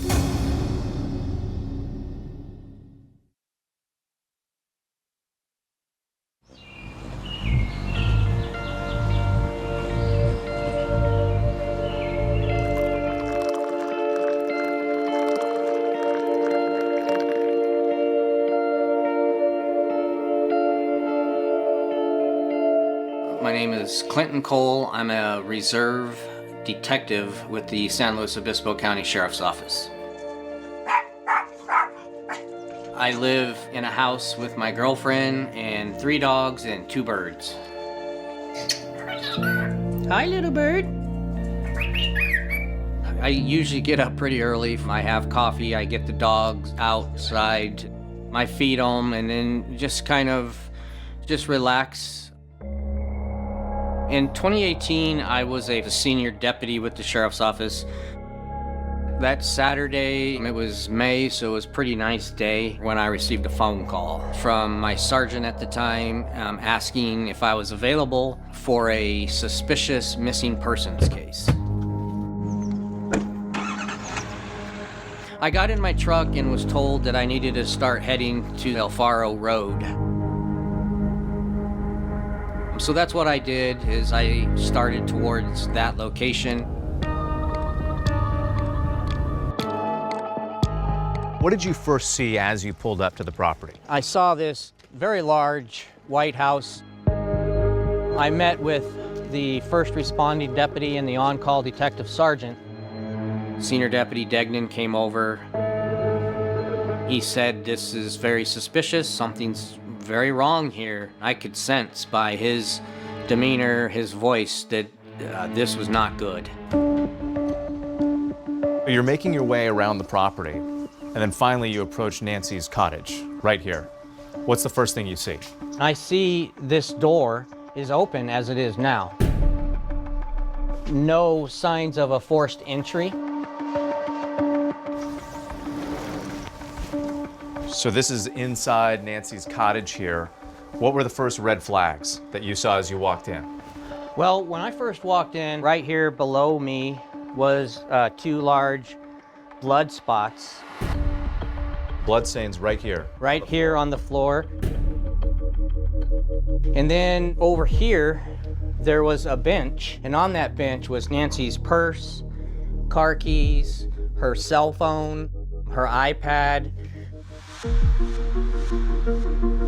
Her 2 vehicles were parked out there. There was a pillow sitting here, a beige pillow that had blood on it, and there was blood spatter on that cabinet, as well as on Nancy's headboard and against the back wall. What are all these signals telling you about what happened in this cottage? I felt immediately that she was taken against her will. You thought this was a crime scene? Absolutely, right away. While investigators are on the property looking for any clues they can find, down the road that evening, a huge discovery is made that changes the entire case's direction. We received a phone call from an officer with the California Highway Patrol who had located some bedding and clothing about 6 or 7 miles from Nancy's house on La Ponza Road. So this area here is where items were located by the California Highway Patrol. Those items consisted of bedding, a pillow, a dress, a woman's dress, a pair of shorts, and a shirt. We obviously wanted to find out if they were related. All of the evidence is brought back and secured in the crime lab annex. When I opened everything up, we looked at all of the evidence more thoroughly. What struck me with this bedding was that there were stains that appeared to be blood stains. The gingham type print was consistent with the remaining bedding that was at El Faro. These items were located on La Ponza along with the bedding, and this was 2 of the clothing items. My thought was that Nancy was wrapped in part of the bedding and transported, whether it be that she was deceased or whether it be that she was severely injured. We showed these items to her daughter, who confirmed, in fact, these items did come from Nancy's bedroom. Did you recognize them immediately? Yep, it was her stuff. I think that's when I knew that something really bad had happened, and it wasn't going to be good. That's when I knew in my heart we needed to find her, and we needed to do it now. It's Saturday evening, and police are trying desperately to figure out who would want to hurt Nancy Woodrum. Well, suddenly, their potential suspect list gets really long because returning to the property from the wedding are all those guests staying at the ranch. There were approximately 20 or more guests staying in this large white house and the smaller house. These are all potential suspects in the case. Yes, it's very overwhelming.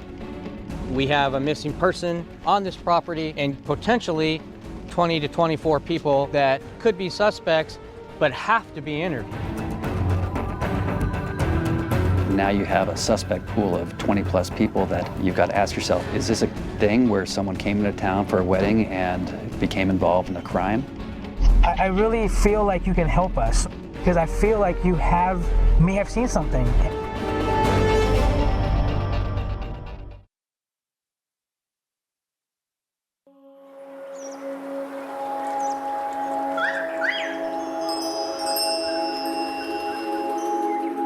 So you're searching all around the property, essentially every square inch, and then something catches your attention in the driveway? About right here, I had noticed what appeared to be 2 fresh tire tracks that had pulled in and were in here. And as where we're standing right below us here, I noticed what appeared to be scuffle marks, as if there was a fight between 2 people with their feet. The scene spoke very loudly to me that Nancy was assaulted inside of her bedroom and then taken somewhere against her will.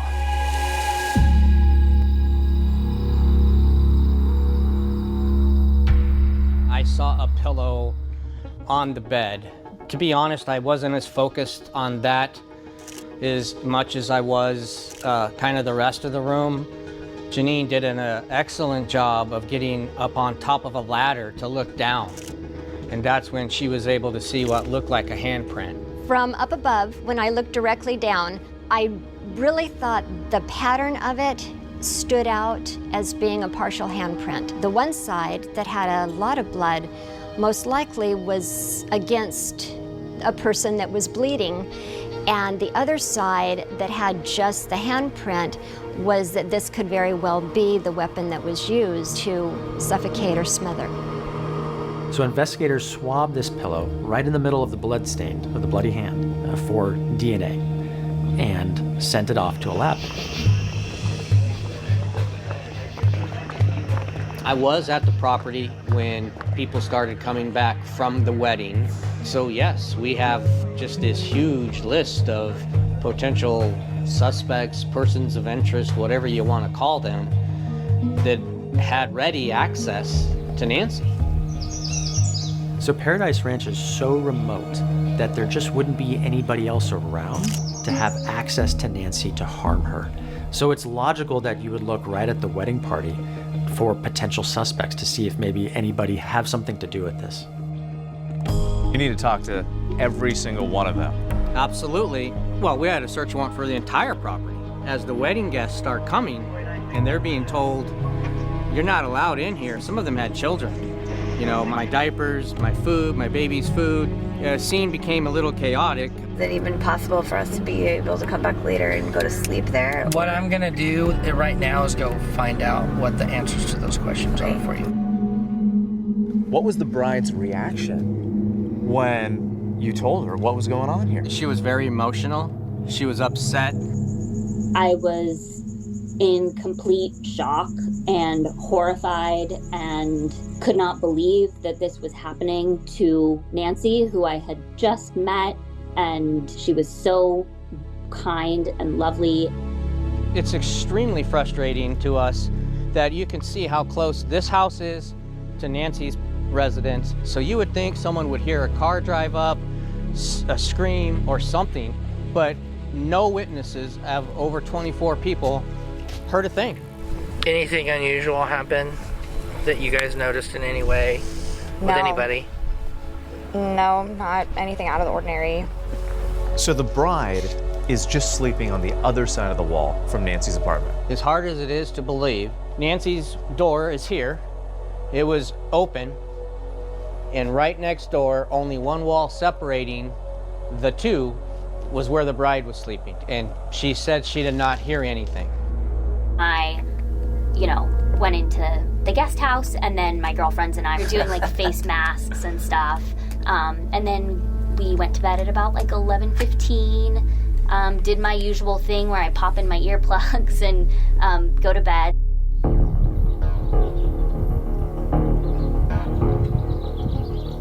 Keep in mind that police believe that Nancy actually went missing the evening before.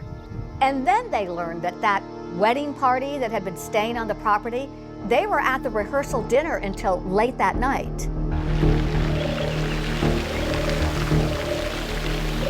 We went straight to the rehearsal dinner. It was at Cass Winery. Okay. And got back from that around 10:30. I would say at like midnight, we all went to bed. So there was one wedding guest that we couldn't 100% account for him being at the rehearsal dinner. I wasn't in the wedding or anything, so I pretty much just hung out in the house. So you were here the whole time? Yeah. Okay. He wasn't clear whether he was here, possibly alone with Nancy Woodrum, or did he in fact go to the event at the wedding? And so that raised some concerns, and so we had to take extra time and speak to him again the next day. We're just trying to figure out what happened, and I would love to be helpful, but I don't have anything else. This is this is onerous at this point. All of a sudden, this guy now is like not wanting to cooperate, Usually, people who aren't involved bend over backwards for you. I really need your help. I don't want to impact your day. I don't want to impact your work. We can do it after work. I prefer not to. I feel like you may have seen something, and I haven't. And so that immediately was a red flag for us, and it was still confusing. We needed to clear it up as soon as possible. Now, detectives decide they're going to go for round 3 with this particular guest. And this time they go right to his home. And they intend to come back with 2 things, an explanation and some DNA. We knew we had to get this interview done with or without his permission, or at least try to, and did not let him know we were coming. And we went to the front door and knocked on the door. Well, how are you? You want to come in? Absolutely.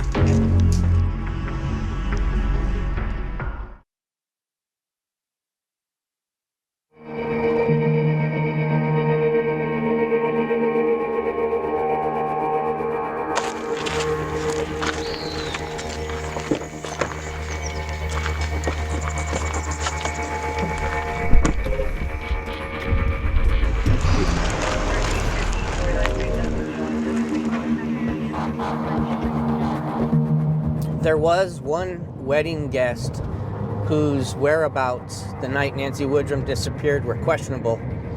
So we went to his residence in Northern California to try and confirm his whereabouts that night. Hey, I just got your call. Awesome. Hey, just wanted to just ask you a few more questions if you don't mind. Sure. You want to come in? Absolutely. Yeah. I'm Dave. Good to meet you. I'm Clint. Good to meet you. Nice to meet you. Have a seat. Absolutely.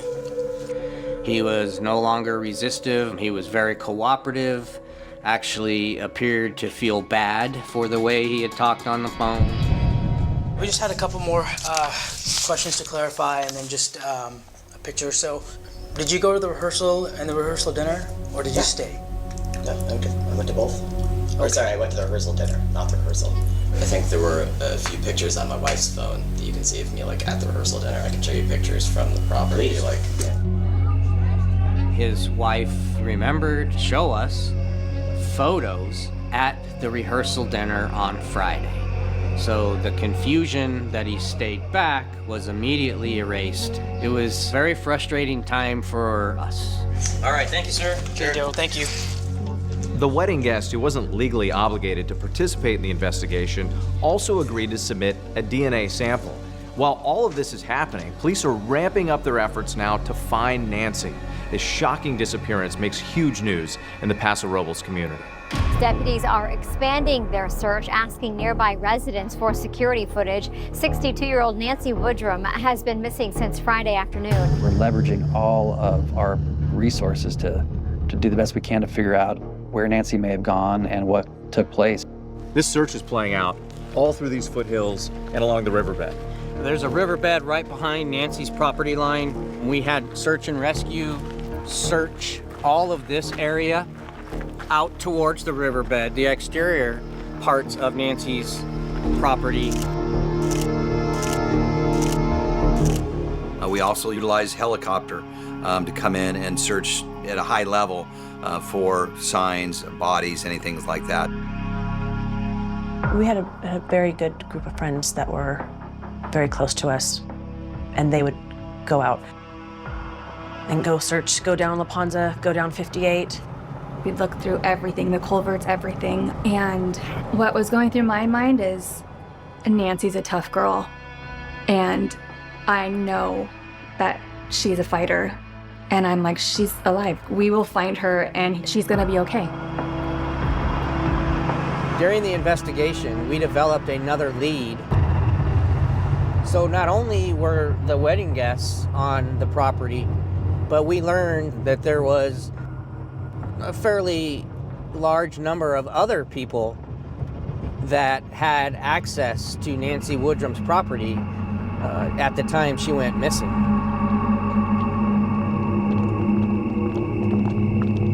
Nancy had decided to sell Paradise Ranch. It was too much work for her. She was having work done on her house to assist with the sale of the home. Why did Nancy decide to sell Paradise Ranch? Because she wanted to preach full-time. She really wanted to teach people about the Bible and share her hope with other people. There were contractors, painters, plumbers, all doing repair work to finalize the sale of Nancy's residence. You needed to talk to all of them. Absolutely. Every single person that was on this property within the last couple of weeks had to be located and interviewed. One of the pieces of evidence left behind was Nancy's iPad case. And all around it were pamphlets and notes and numbers. And there was one of a painter, and the name was Carlo Fuentes, and a phone number. And so we decided that we should call Carlo Fuentes, since he was on scene, and see if he saw anything that hadn't been reported yet. Hi, I'm calling because we're investigating the disappearance of Nancy Woodrum. Do you remember when you were there on that Thursday? Do you remember if Nancy was there? Yes, she was there. He was very cooperative, very friendly with Detective Cole. Did you see Nancy like having an argument or disagreement with anybody? You know what, to be honest, I didn't notice anything like that. But I remember she told me, oh, you're a hard worker, and then she gave me a tamale. And Amanda mentioned the name of Sean Bloom, who was a general contractor who had worked on the house. And she reported that Nancy and Mr. Bloom had had some dispute over work that had been performed, and it had become quite heated and quite contentious. How would you characterize the relationship between your mother and Sean Bloom?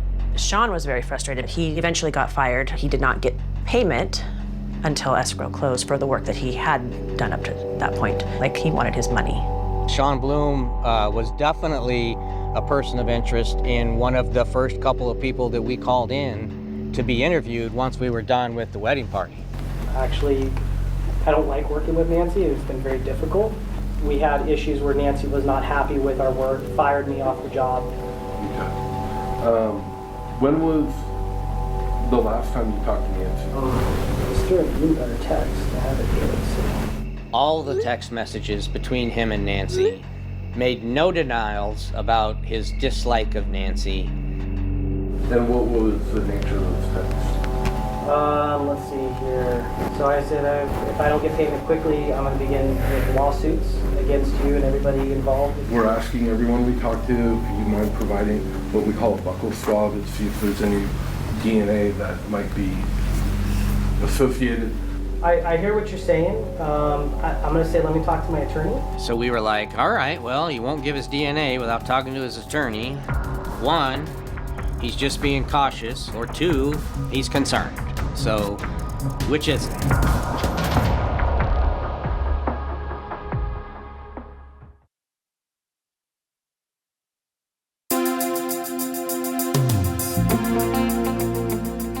Nancy grew up in San Fernando Valley. At 18 years old, she already obtained her cosmetology license and wanted to do more fashionable hairstyles. And so she commuted to Woodland Hills, where she worked in an exclusive salon. Neil Diamond's wife came in. She did Kenny Rogers. She always liked to let everybody know that by 21, she owned her own home and had a Corvette. Then she met her husband, Robert, who was your quintessential Southern California surfer.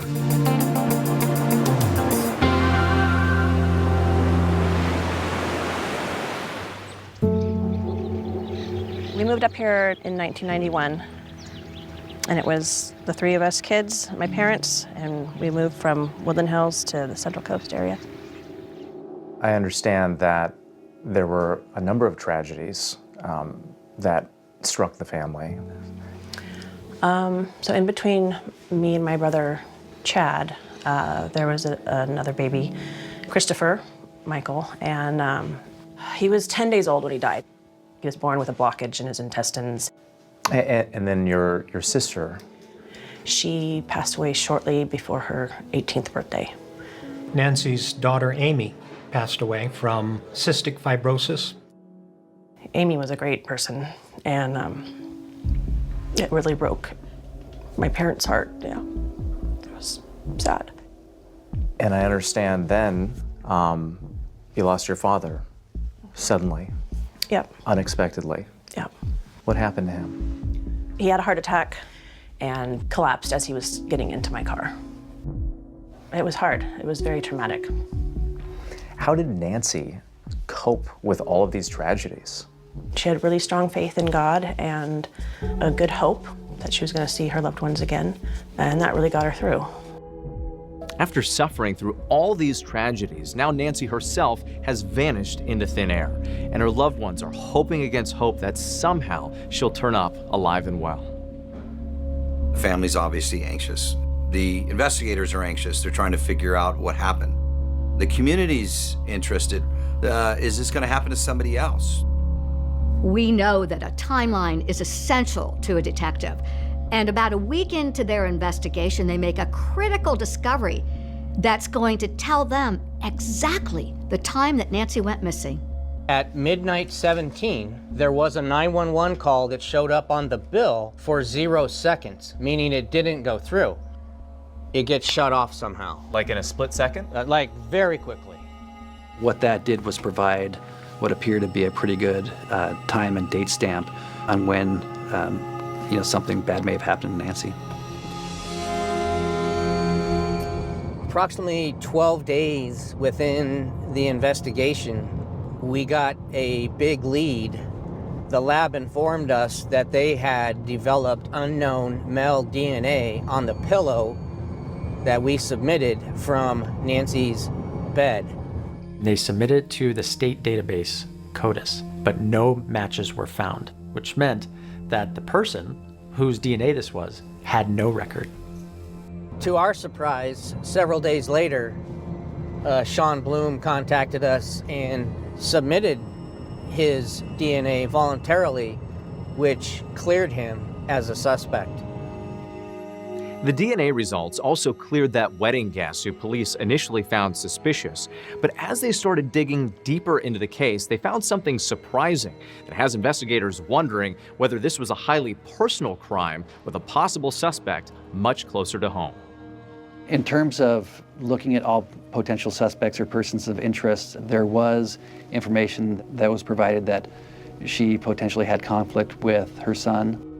I'm going to be honest with you, I haven't talked to my mother face to face in probably 5 years. I think my brother had a lot of anger growing up. He did not want to be part of the religion that we were in, which was his decision, and but he was angry about it. She tends to correct our teachings, about God, heaven, and we believe in different things, and that's when that kind of just squashed the relationship. How bitter or challenging did the relationship become between Chad and your mother, Nancy?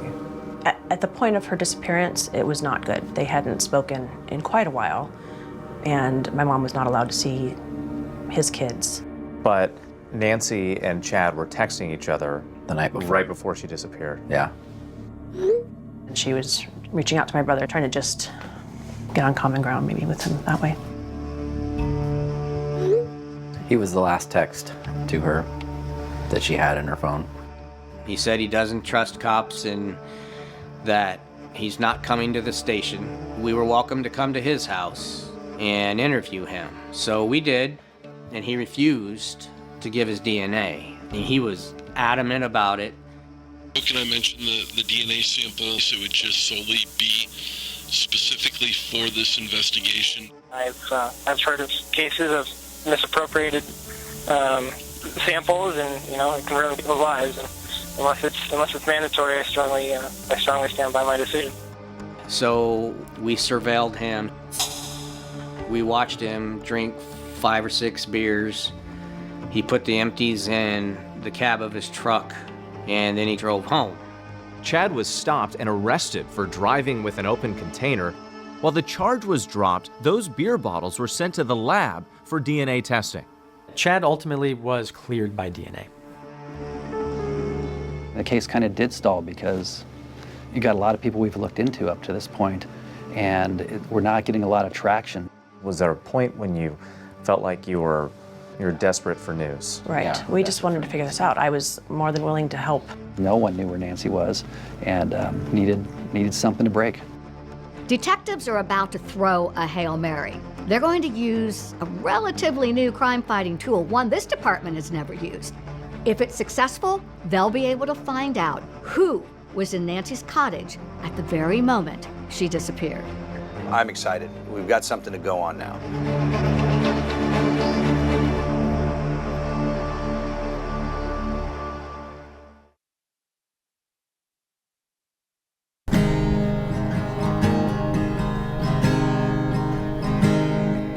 I always remember Nancy liking the old country music.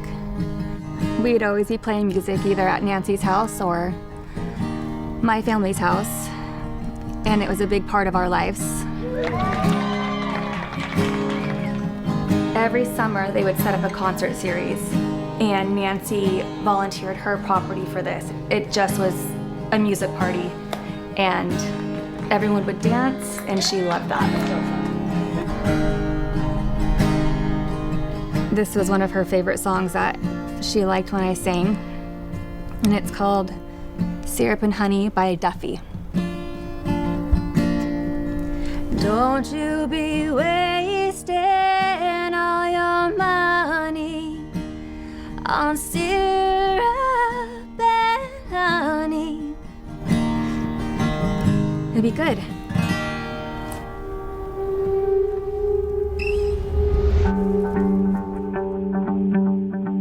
We just kind of came to the conclusion that we might never know what happened to her. It was really tough. And it was tough for me, but her daughter and Chad, and her grandkids like that. It was hard. We are definitely very frustrated. The public was unhappy. They felt like we weren't doing anything. They felt like we weren't working the case. We were working on it every single day.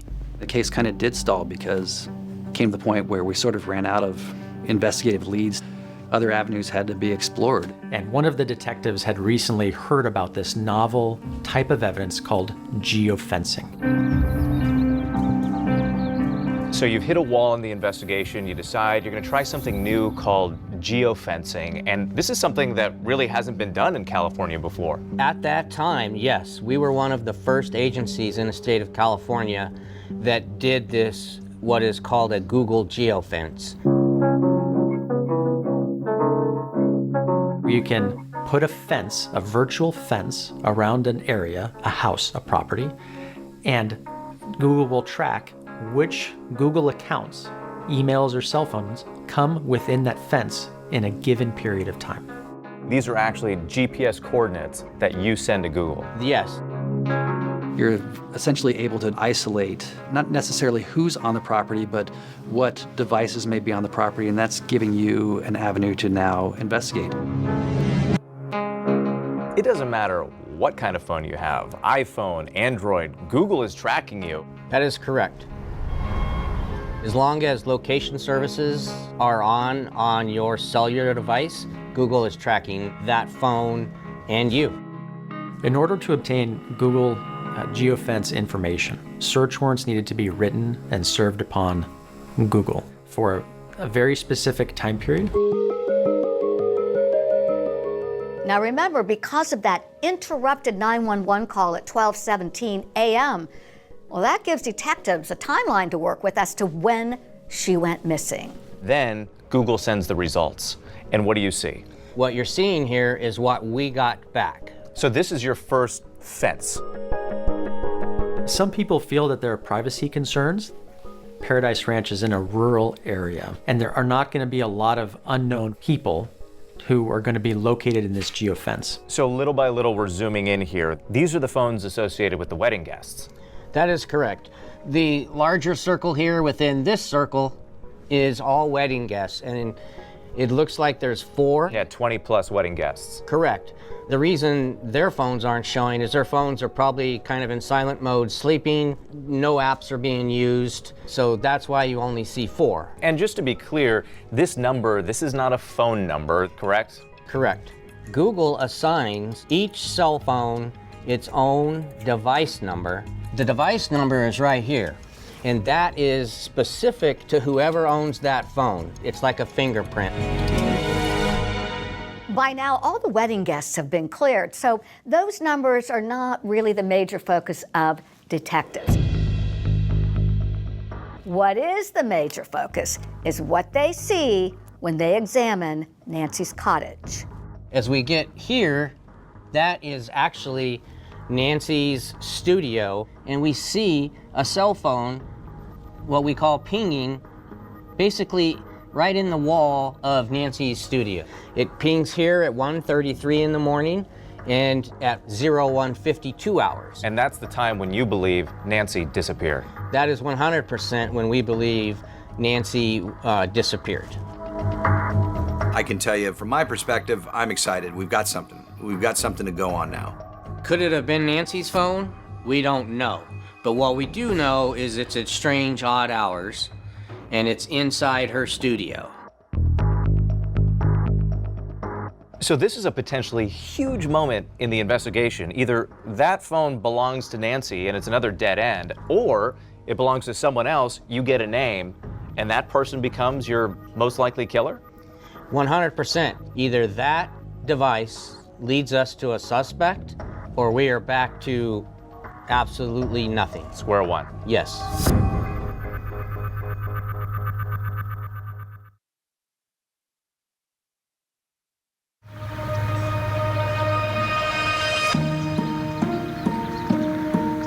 For months, it's been a daunting mystery. Who could have taken Nancy Woodrum from her beautiful Paso Robles property in California and in the middle of a wedding where more than 20 guests were staying? But thanks to geofencing, this cell phone tracking technology, investigators finally have their first big clue. So this is a key moment in the investigation. You have this huge piece of evidence, a cell phone inside Nancy's cottage. You have to figure out who it belongs to. What's next? We have to write another set of warrant for the subscriber information. So it starts the ball rolling, but there's still a fair amount of wait for the data. Sometimes it could take a few weeks. It's in November. I'm in the courthouse and my phone rings. It's my partner, and they said, "You're not gonna believe this." We got a name of who owned that device, and it is Carlo Fuentes. A name you recognize, the painter. Yes, Carlo Fuentes was painting at Nancy's residence numerous times prior to her going missing. Wait a minute, the painter? Well, this is a shock to investigators because remember, they had already interviewed Carlo Fuentes Flores earlier.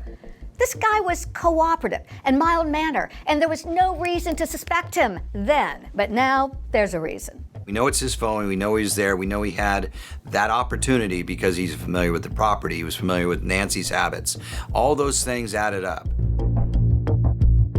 There's not a reasonable explanation why anybody would be out doing painting at that time of night. It's looking like he's at least somebody that needs to be talked to again. So once we get Carlo identified, we need to know as much as we can about him. What did you find? We spoke to people that he painted for and friends. Seemed like just a normal guy who had come here from Mexico. He was one of those guys that you'd want on your team. Worked on and off for me for 20 years. He just had a good way of communicating, which is, kind of rare in the trades. Seemed very neat, tidy painter and professional. He was great with clients, very polite and courteous. Just loved being a dad. He was, loved his daughter, just raved about his daughter. He was a father, a husband, and by all accounts was someone who was just leading a normal life. The geofence hit was not enough to arrest him at the time, in large part because it's simply a phone. It doesn't prove that Carlo Fuentes Flores was in possession of his phone at that time. The phone could have been in the possession of somebody else. You looked into his criminal record, anything there? There was absolutely nothing in his criminal record, either in Mexico or the United States. We found no indication that he had a criminal history anywhere. It was really kind of a surprise that way. He wasn't in a romantic relationship with her. There was not a dispute over funds. There was simply no connection or explanation for why this normal person would try to hurt Nancy.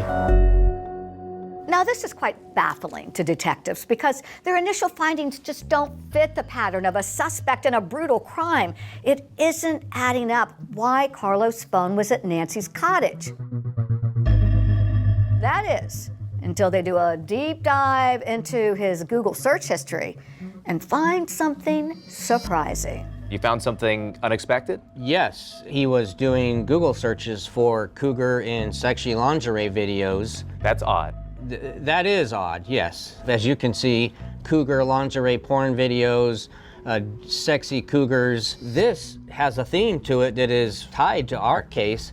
Nancy Woodrum was older than Carlo Fuentes by about 15 to 20 years, and this is cougar porn. He clearly has a thing for older women. Based on his Google search history, absolutely. As we went further into his Google search history, we found where he was searching for escorts in different cities that he was in. And did he connect with any of these women? We believe he did, based on some things we found on his cell phone. We found numerous videos of him having sex. Videos that he shot himself with various women? Yes. I would say there was at least 10 to 15 videos. So this father, this husband, had secrets? A lot of deep secrets that most people don't have. There was the daytime, very nice, courteous painter, excellent painter, great at his job, and then there was the night, kind of weird fetish, drinking too much, Fuentes Flores. I noticed after a period of time that he was drinking more and kind of like hooking up with different women. There was times where he asked actually to borrow money from me to go to Vegas and girls of the night kind of thing. He had told me about a call girl he had picked up in Las Vegas, and then there was an older gal that he was seeing. So I just told him, hey man, you're gonna mess it up. You know, you've got a wife, you've got a daughter. And so I tried to warn him, you know, multiple times. We needed more evidence to make this an airtight case. So we wanted to get Carlo's DNA without letting him know that we were on to him. The detectives began surveillance on Carlo Fuentes Flores shortly thereafter in order to get an actual DNA sample from him. We used our special operations unit because what they do all day long is surveillances of people and drug dealers and gang members. Well, we know Carlo is not a drug dealer and not a gang member, but he's now on those officer sites. He has no clue what's going to happen to him next.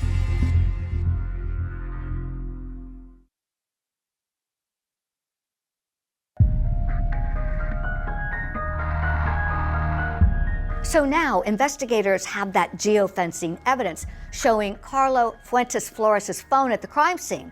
And they've also got his search history of porn and escorts.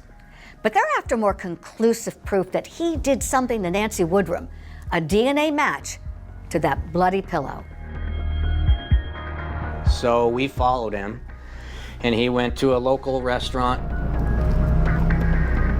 had lunch with his wife, and left a Coke bottle that he drank out of on the table. And when it's in a public place, then we can take it without a warrant.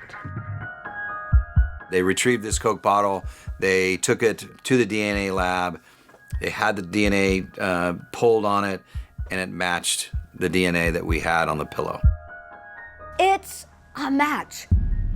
And it's a critical moment in this investigation. Detectives are now closing in on Carlo Fuentes Flores. So once we received the confirmation that it was Carlo's DNA in the bloody handprint, we needed to talk to Carlo. We needed to hear his side of the story. Yeah, thank you for being on time.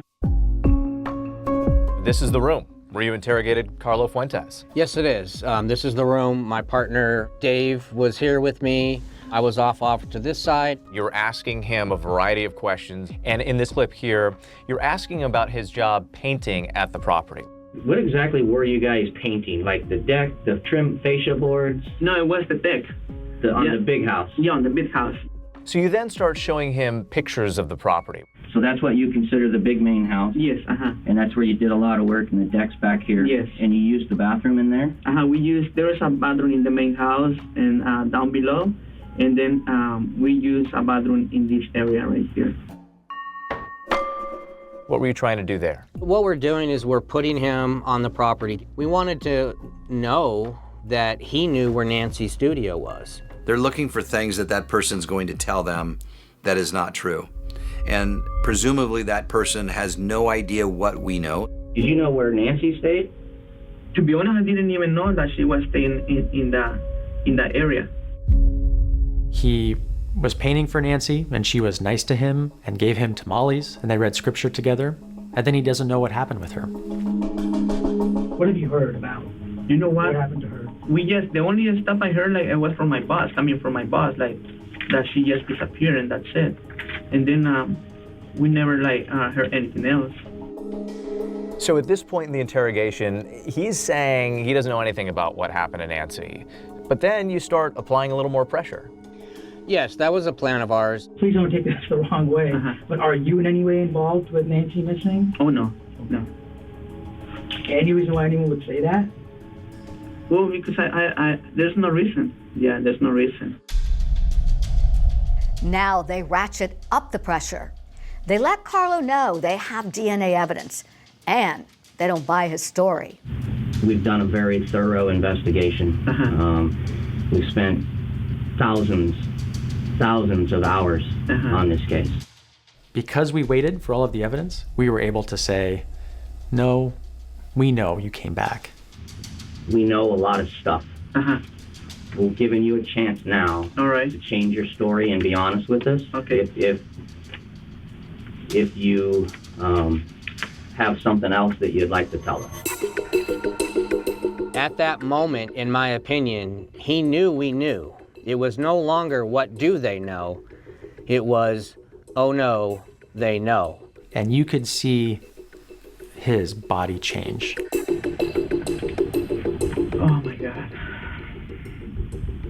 I want to be honest with you guys. I know that I made a mistake. I could literally see my heart beating in my shirt. There's just a million things going through your head. But they aren't expecting what he says next. Fuentes Flores admits he killed Nancy, but he says it was an accident when he went to the house to retrieve some equipment. I went back and get one of the ladders I supposed to be getting for the next job. He said when he went and loaded the ladder up and he was backing up, he didn't know she had walked up behind him and he ran her over. So you're saying you hit her with your car, your truck? Mm-hmm. Okay. And then I took her back in the place, and that's when she collapsed. It was an accident. I hit her. I took her inside to help her. But then you start getting down a road where he probably realized he could only lie so much at that point. You're not being fully honest. Please tell us what happened. All right. Okay. So I had sex with her.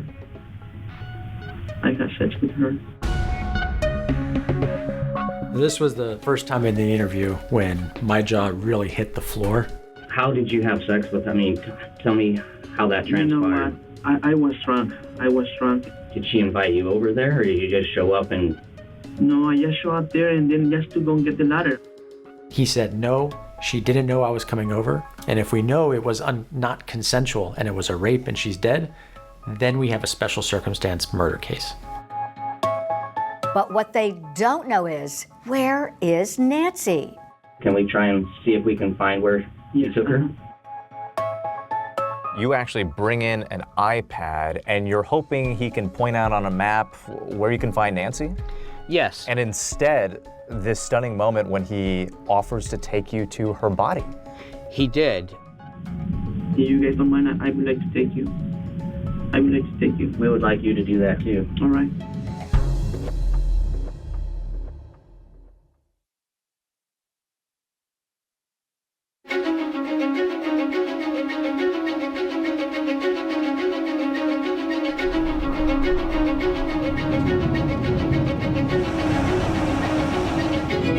When Carlo Fuentes Flores told us that he would take us to Nancy Woodrum's body, we placed him in a car and he directed us due east from the Templeton substation.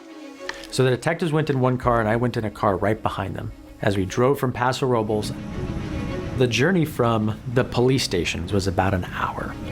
It goes from more arable land in Paso Robles to kind of a more desert topography, out to the Carrizo Plain, which is just on the border with Kern County. I'm thinking, wow, that's going to be a tough find. When you have something, even buried something in that area, animals dig it up. So you don't expect a lot. Carlo Fuentes Flores' demeanor on the ride was very subdued, quiet. I know that you guys just doing your job, and I wish that I could be forward like a long time ago, and because this stuff it has been killing me. No, the longer we were driving with Carlo, the more frustrating it was becoming. We didn't feel like he was playing games with us, but this is difficult territory to remember anything, and so there was a time where we felt like maybe he wouldn't remember where he put her. How far off of the road was she? Oh, it was not far, probably like 100 feet. We can check like this area right here. You think it might be in here? Sure, we can check on this area. I think everyone behind us who was following us were like, okay, what's the deal? Can he find her? The anxiety's tremendous. It was something like this, and I even remember like there was a car coming, and I had to bend down. And then there's gonna be a pile of rocks around her. Can we try a different spot? Yeah, if you don't, I mean, if you don't think it's this one then, right? I hadn't brought a jacket, and I remember being so cold, and I remember thinking, how is anybody gonna ever find anything in that grass? I remember looking at them just walking in circles, thinking, is Nancy gonna be here? He had stopped at 4 or 5 different locations. Here, pull over right here. And we were unable to locate the spot that Carlo said he placed Nancy. I started feeling like he may not be able to remember. It's like a long ways to bring her. Do you think we came this far? And then we went to the next location, and it looked the same as the first location, which when doubt creeped into my mind again, thinking, how is anybody going to tell this location from the last location? Was this far in from the road? No, right? It was this far in? Bunch of rocks down there.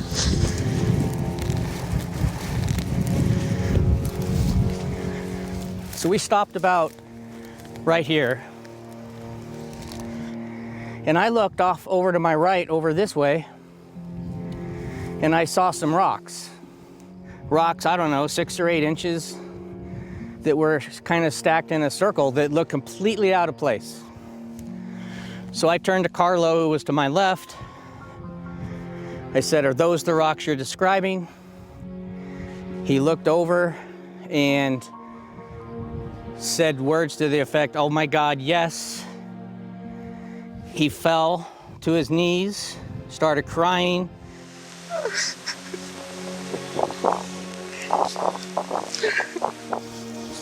Stay here with me, okay?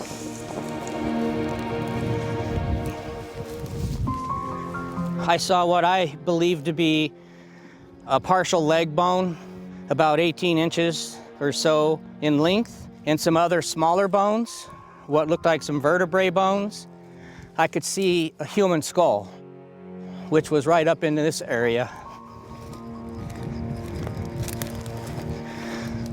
About right here, just laying on the ground.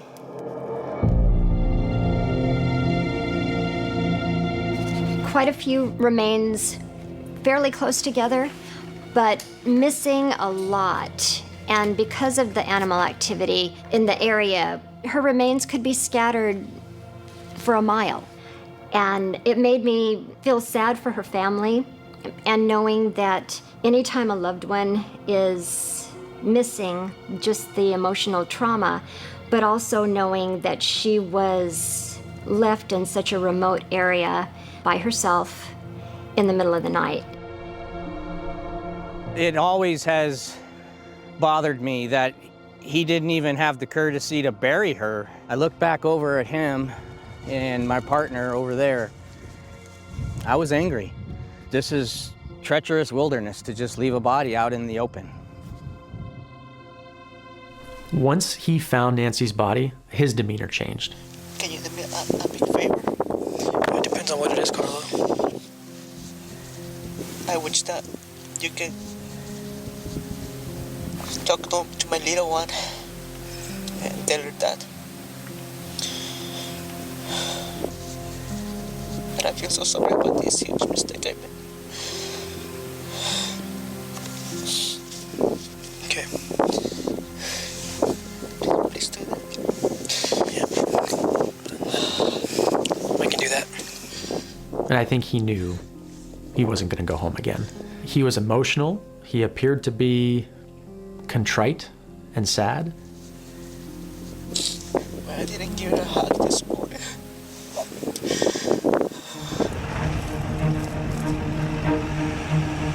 And once we had that body, my mind immediately went towards, okay, we have to confront him again.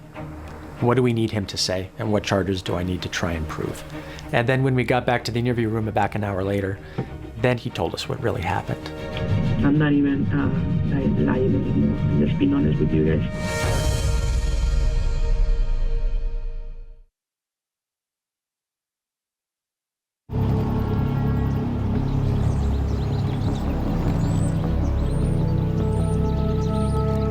I could see a human skull. After we located Nancy Woodrum's remains,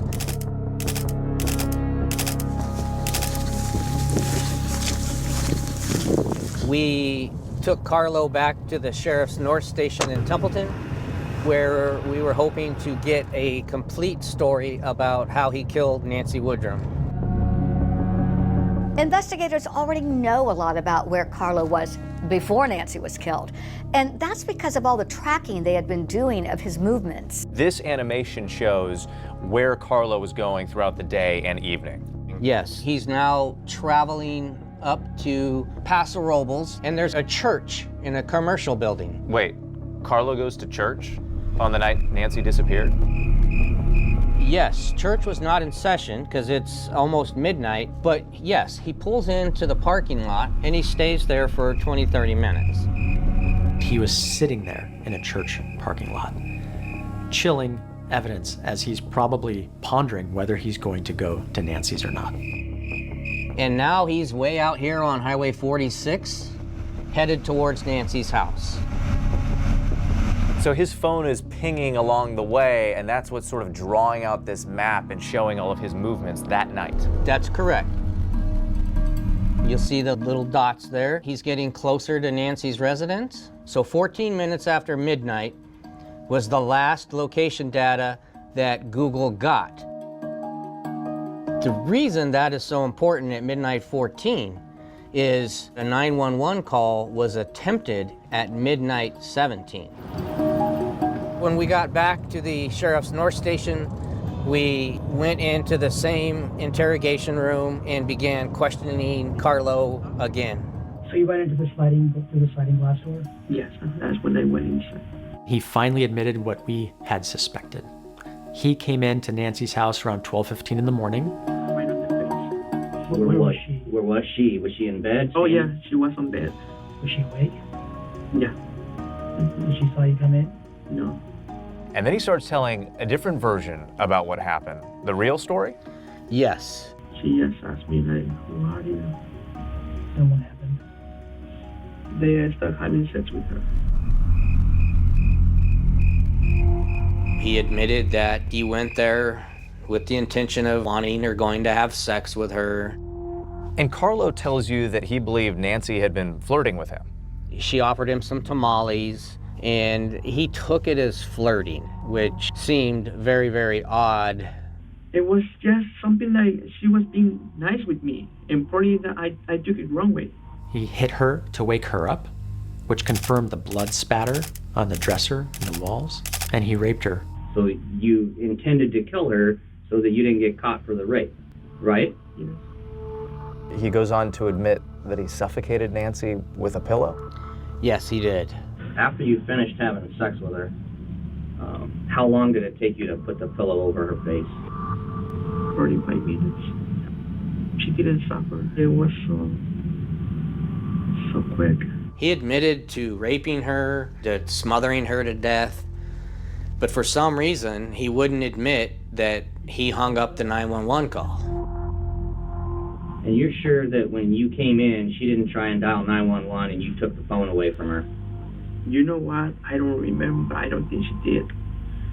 Yeah, I don't think she tried. Are you really sure? I mean, I was drunk, and to be honest, I don't remember. I don't remember that part. How long were you in her house for? I was at 40 minutes. Yeah. And what did you do during those 40 minutes after you had sex with her?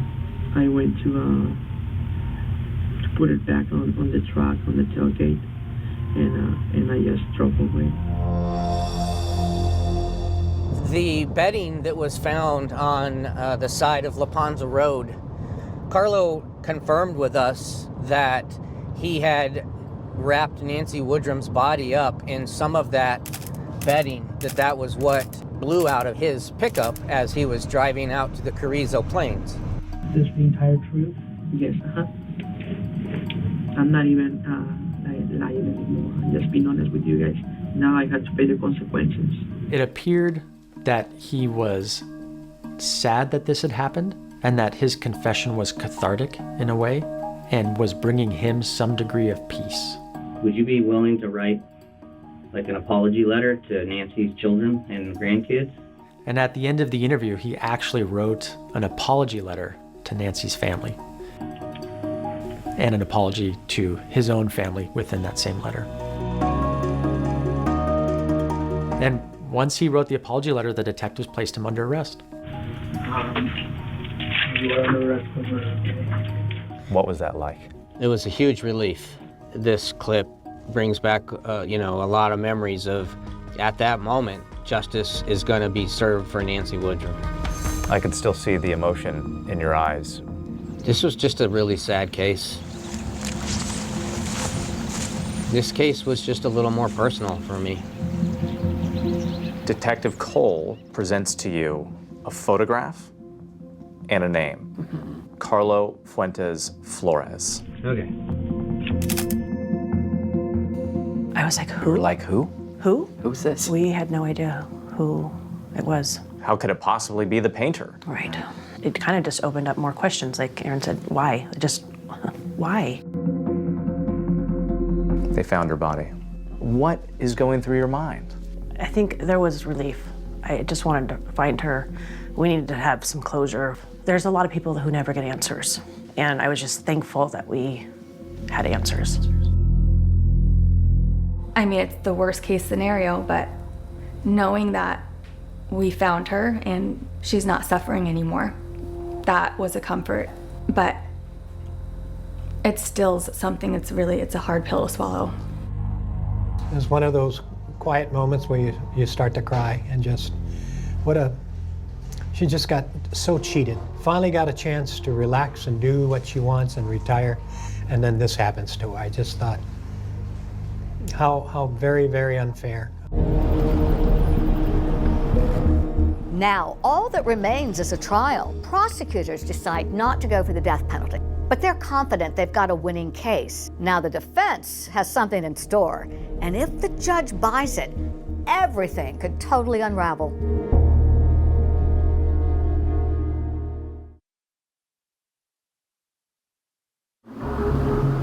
Hello, this is a prepaid call from Carlo. an inmate at the San Luis Obispo jail. Hello? Hello, Crystal? Carlo? Yes. I was responsible for monitoring any jail phone calls that took place involving Carlo Fuentes Flores. The ones that were of particular interest would have been the phone calls with his wife, Crystal. Did you do this, Carlo? Yes, honey, I'm so sorry. I don't Why? know. I don't know why that day that wasn't even me. I was drunk. Yeah, I know, Carlo, but They're gonna find you did, out they're working on you this did stuff. like the worst thing in the whole world. I know.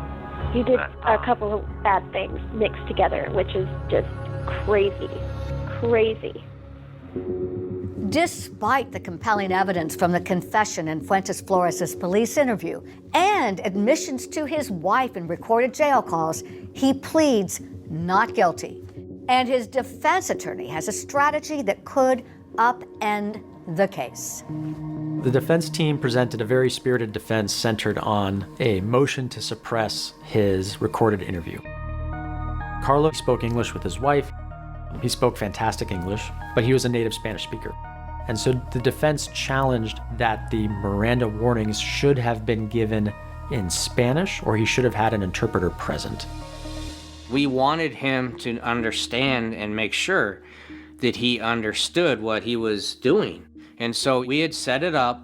Do you understand what I'm saying? If there's at any point you don't, please ask. If you have any questions, the way I say stuff, the way I ask you stuff, please tell me. It's I know it's something that I do. It's probably not you, but as long as you can understand me, if you don't, just let me know, okay? All right. Ultimately, the judge denied the defense's motion to suppress and found that the detectives preserved his rights and that they properly Mirandized him and interviewed him in English. He confessed, and then we were able to find her, and then thought, okay, we're done. Like, this is the end. But no, now there's going to be a huge trial. So this case is set for trial in January 2022. And we show up for day one, and I see his attorney go and speak with him.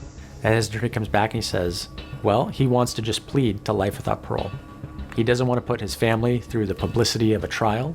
Normally in a plea deal, the defendant waives his right to an appeal. But Fuentes Flores wants to preserve his right. So the judge proposes something called a slow plea. The prosecutor will still be able to present the evidence, but in the end, the judge is going to find Fuentes Flores guilty on all charges. So the judge reviewed all of the evidence I submitted, and I submitted his recorded interviews, his jail calls. I wanted to make sure everything was in there just in case. And the judge found him guilty of first-degree murder and the special circumstance that the murder was committed during a rape. The man who killed a Paso Robles woman and led investigators to her body will spend life in prison. He was found guilty of killing Woodrum during a rape and burglary, which means he isn't eligible for parole. He was given an appropriate sentence in prison, so I think in that way that justice was served, although the family will truly never have closure as a result of what took place. What about the family? What about what? Their family. Yeah, their family. I know. They're never going to get to see her again. It's just so stupid. So stupid, so senseless. Aaron, you read the victim impact statement in court. What did you and your family want to say to Carlo? Just let him know how he changed our lives. You know, not the fact that he took her life for nothing. Just to let him know that it sickened us and what was the point. You know, because now he's going to live behind bars for the rest of his life for one foolish night.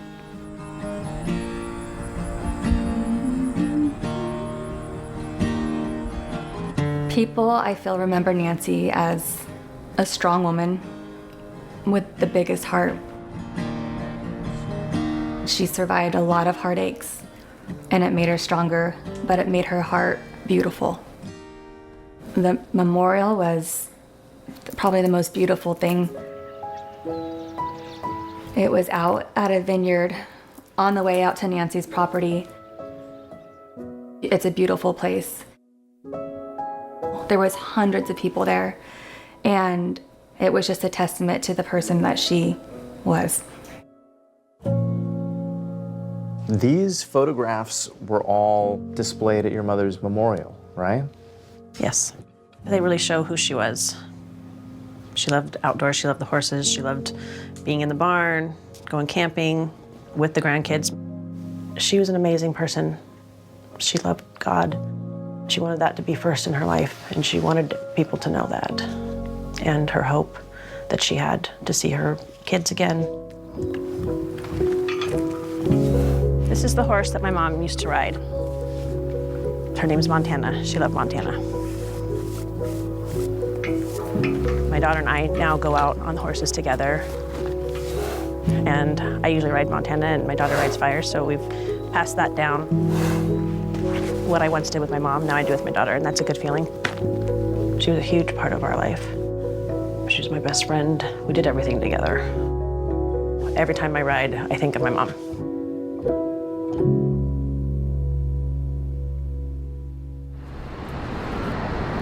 Carrying on that beautiful tradition, David. Detective Clint Cole says he still feels a connection to Nancy's case and keeps in touch with her daughter Amanda, reaching out to her on May 5th of every year, the anniversary of Nancy's death. We should also point out tonight, Deborah, that Carlo Fuentes Flores appealed his conviction. It was denied by the California Court of Appeals in July of 2023. That's our program for tonight. Thanks for watching. I'm David Muir. And I'm Deborah Roberts. From all of us here at 2020 and ABC News, good night.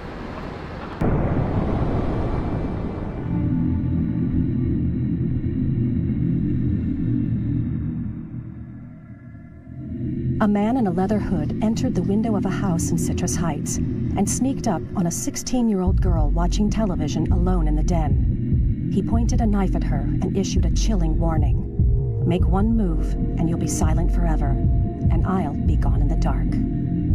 Crime after crime, it was that same terrifying MO. I saw a flashlight shining down the hall, and I thought, now that's odd. The leather gloves are really remembered because they made kind of a sound, you know, when they moved. He started ripping sheets or towels, I'm not sure, but it was very methodical and it was very slow. It was a time when a vast area was terrified of one evil being. This was a criminal who went by many different names. He was known as the East Area Rapist in Sacramento County, the original Night Stalker in Orange County. A 29-year-old wife was raped while her tied-up husband had to listen. A 17-year-old girl was attacked here. He would put his knees on the victim's chest, and he had a gun in one hand, a flashlight in the other. Peepings, prowlings, stalking. Over 100 burglaries. Police think he checks the home out before he strikes. He put plates on the man's back, and he told the man, if I hear these rattle, I will kill your wife. At least 13 homicides. This is a sustained campaign of cruelty and viciousness that lasted for decades. Welcome to Crime Scene, a podcast that examines real-life crimes. I'm Michelle McNamara of TrueCrimeDiary.com. Michelle McNamara was a true crime blogger. She was a writer and producer. She was a citizen detective and a true crime writer. Very much being a mom during the day, very much writing about true crime at night. She was working on all different types of unsolved cases. Then she found a case that really dug its claws into her. What turned him on was terror. The East Area Rapist, original Night Stalker, is California's most prolific serial offender. He murdered more people than the Zodiac Killer, but has little name recognition. Partly that's because he moved between communities, and his crimes spanned 10 years. Everything about it is mystery, and it has such a boogeyman aspect to it. Michelle used to talk about this case, and the thing that boggled her mind is that people didn't know about it. This was one of the most horrific serial killers in history, and nobody talked about him. It's summer, 1976. It was the bicentennial. It's all about happy days. Laverne and Shirley. Hasselbeff Incorporated. In those days, the middle class in America was thriving. We felt safe, but the crime rates were going up. But suburban Sacramento was considered a safe place in the mid-70s. You could ride your bike all over town. My parents would just tell us be home before dark. People didn't lock their doors, they left their windows open, especially people close to the river. We'd get the Delta breeze.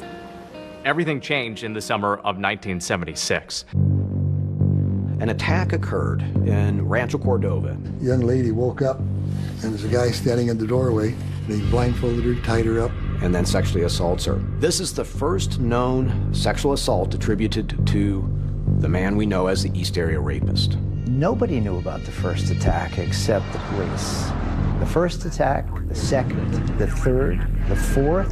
When this first started in Sacramento, a lot of the people didn't know what was going on. They didn't put it in the paper at the time. The press had not yet covered it because Sacramento County Sheriff's Department asked them not to. There was a reason for that. That if you put it in there, the suspect's going to know that you're looking for him. At the time the rape started happening in Sacramento Sheriff's Department didn't have a specialized sexual assault unit. Just whoever had a free caseload, that could take on another case. And so I did not become involved with these cases until rape number 5, when it was Jane Carson. I was 30 years old. I was married with a 3-year-old son. My husband was stationed at McClellan Air Force Base. Jane was a nurse. She was a colonel in the Air Force Reserve. It was about 6:30 in the morning. My 3-year-old son hopped in bed with me for a snuggle. I heard the garage door close, and I knew my husband had just left for work. I saw a flashlight shining down the hall, and I thought, now that's odd, and I screamed out to my husband, "What have you forgotten?" And there was no answer. Then the rapist, all dressed in ski mask and dark clothes, shining a flashlight at her. He told us with clenched teeth, "Shut up, or I'll kill you." He tells her to turn over, and he's going to tie her up. He gags us, both of us. He blindfolds us, and he ties us up with shoelaces, very tight. His next move was to move my son. I was already scared to death, but this is where the fear really took place. All she's thinking about is the life of her little boy and saving him. After the rape was over, praise the Lord, he moved my son back next to me. I could feel his body, and then I was relieved. So we hobbled around to the front fence, screamed for a neighbor. She called the police. And then Carol Daly, the female detective, showed up. And I call her my angel. One of my great heroes of this story is Carol Daly. She was an investigator for the Sheriff Department in Sacramento. She was asked to go out and interview the victims. Maybe something that the man said, or something that he did to you, or something that you recall hearing. Through that process, she was able to glean a lot of information, like what he would say to his victims. And sometimes he would call out a name. In one of the cases, the victim said that she heard him crying and saying Bonnie. For years, detectives didn't know what to make of this name. Who's Bonnie? Bonnie was not a victim, but a mystery woman at the center of the case. Bonnie was the girlfriend and then fiance of Joseph DeAngelo. One of the first women to get a real glimpse of the psychopathy behind Joe DeAngelo was Bonnie Caldwell. She's 18, really smart, going to a community college, studying nursing. And she's in the middle of the quad, and this older guy ambles up to her and begins a conversation. Bonnie talked about her relationship with Joe DeAngelo in the HBO docuseries I'll Be Gone in the Dark. He was very gregarious, outgoing to all my friends. We'd been together close to a year. He gave me a high solitaire engagement ring. And he told me that we're going to be married. They were both students at the time. He was studying criminal justice. So Joe was someone who initially was impressive to Bonnie. He was exciting. He had a motorcycle. He taught her to shoot. But the longer she dated him, the more trouble began materializing. He takes her on thrill rides. And this is where the relationship starts to show its hand with Joe. Joe, without saying a word to me, just turned right, went down a very steep bank that I had no idea what he was doing. He's obviously thrilled not just by the speed, but he's thrilled by Bonnie's terror. The rules were never for him. So many of the things that we did together, he pushed me toward fear. As they're riding on a motorcycle, the German Shepherd comes out from the side of the road and nips at the tires, and Joe swings a foot out and breaks the dog's neck instantly. There's such an efficiency to his movement that stuns her. Eventually, Bonnie said, "I don't want to be with you anymore." She actually broke their engagement. He showed up at her house in the middle of the night. He had a gun, and he told her that she had to marry him. Just inches from my face, there was the barrel of a gun pointing at me, and it was Joe. What he said to me was, "Get your clothes on, get dressed, we're going to Reno, and we're going to get married tonight." Her dad was able to break it up and send Joe on his way. I think it's a foreshadowing that he was going to use violence against people in the future. Bonnie breaks her engagement with Joe DeAngelo, and within just a few years, strange crimes start happening in Rancho Cordova. He would empty female underwear drawers and perfectly line up the underwear down the hallway. It's all control and power. This is my house now. These are my items now. He's the king of the house.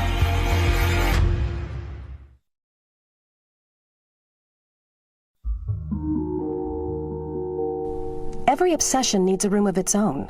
Mine was strewn with coloring paper on which I'd scribbled down California penal codes in crayon. It was around midnight on July 3rd, 2012, when I opened a document I'd compiled listing all the unique items he'd stolen over the years.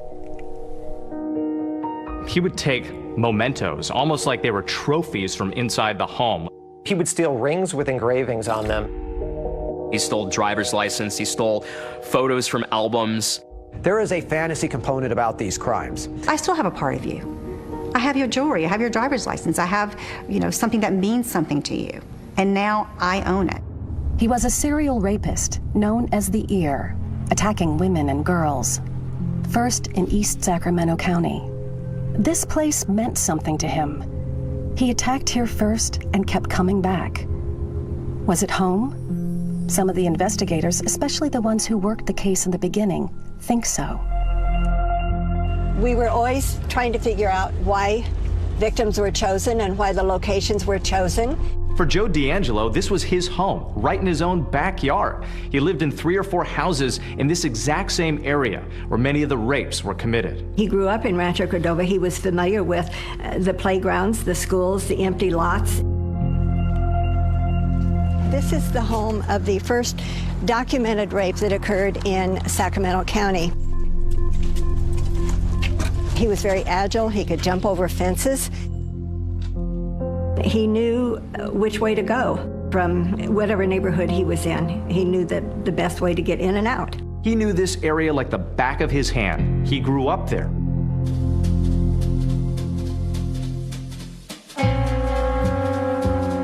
Joseph D'Angelo Jr. grew up the son of a master sergeant in the Air Force who moved around a lot. We met Joe when he was 13 years old. My father was stationed at Mayfair Air Force Base, and then his father was transferred there, and we shared a duplex. The girl who became very close to him at the time, Judy, described a very lonely boy. He was missing a family. His mother and father had split when he was young. At a very young age, he was neglected. He and his siblings would be locked in the closet and then beaten by the father. Per his siblings, Joe D'Angelo received the worst of his vitriol and anger when they were growing up. Joe was always over at our house, and he just became a good family friend. He never talked about himself. He never talked about any problems he might have. He never discussed anything that was bothering him. They started reporting, the peeping Toms here in Rancho. And I remember I was in the bedroom and I was asleep, and I had this feeling. I woke up because I had this feeling somebody was there. And when I looked up and glanced towards the window, I saw this outlined figure. I didn't do anything to let him know I saw them, that I was aware of them. So the next morning I came in here and I says, Dad, I says, somebody was peeking in my window last night.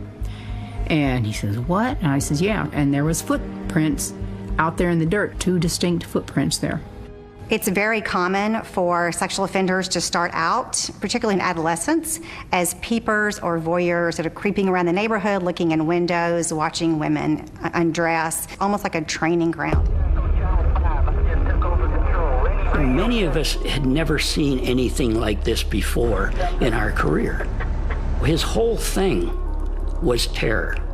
It wasn't the sex, it was the terror that he wanted to put in these people that was his number 1 priority.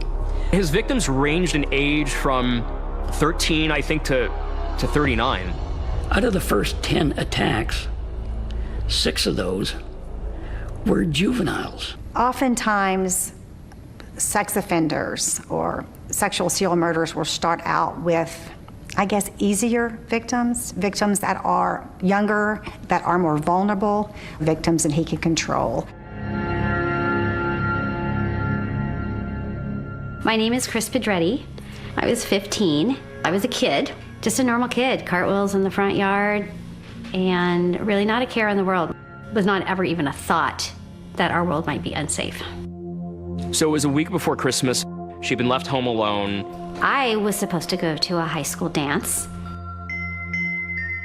and it was the last day before Christmas vacation. I put a pizza in the oven, and I went to go play the piano. I remember hearing a noise, and I stopped playing and listened. Didn't hear it again. No, it was nothing. So I kept playing. It was very shortly after that, probably seconds, that he approached me. She turned around and she saw a man in a ski mask. I froze. The brain stopped thinking at that point. I mean, I just went straight into survival mode. I don't remember thinking at that point anything other than kind of turning into a robot. Just do what he says, do what he says. It was like Chris had left the body, and it was just the body left. That individual led her to the back patio. She tied her up. I didn't know about rape. I certainly didn't know about sex. What he did to me, what he took from me, I can't ever get it back. He kind of ruined my childhood. You know, he took it away. Everybody knew something was going on, but nobody knew exactly what. The sheriff decided that we would hold community forums. I had no idea there were going to be several hundred people that would show up. If we have a gun, could we shoot him? Knowing what I know about this man, if I had a gun, I definitely would shoot him.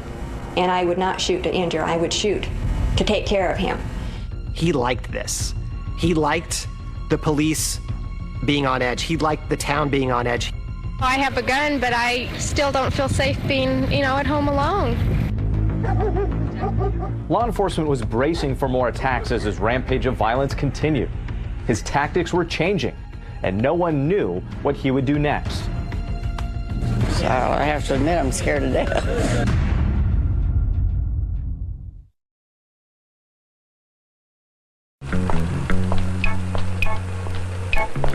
The young girl made one bad move after another. Her attitude was much too inviting. She should never have stopped to window shop at night. In the 1970s, when a woman reported rape, she was shamed, she was blamed. Often she was ostracized by her own community. Rape cases really weren't considered serious. They were misdemeanor. You had to make an arrest within a year or else they were not prosecuted. Even if an arrest was made, the defense was always it was the victim's fault. Rape was such a prevalent crime back in those days that there were multiple serial rapists operating in California. 217 were reported last year. That's about one every day and a half. In the Bay Area, you had the stinky rapist who smelled like diesel fuel. I had pillowcase rapist. We had the key car rapist. When the East Area Rapist became active in Sacramento, he quickly upstaged all the other rapists in the area because of how terrifying his MO was. Concern over rape is mounting in this community. There was panic in the city of Sacramento. The fact that they couldn't catch this guy just ignited the city in fear. No one knows where or when he'll strike again. They were getting guard dogs, they were putting in alarm systems in their homes. Have the dog in the house, big dog. The worst thing is not knowing. All you can do is take every possible precaution and then hope that he gets caught before he gets to you.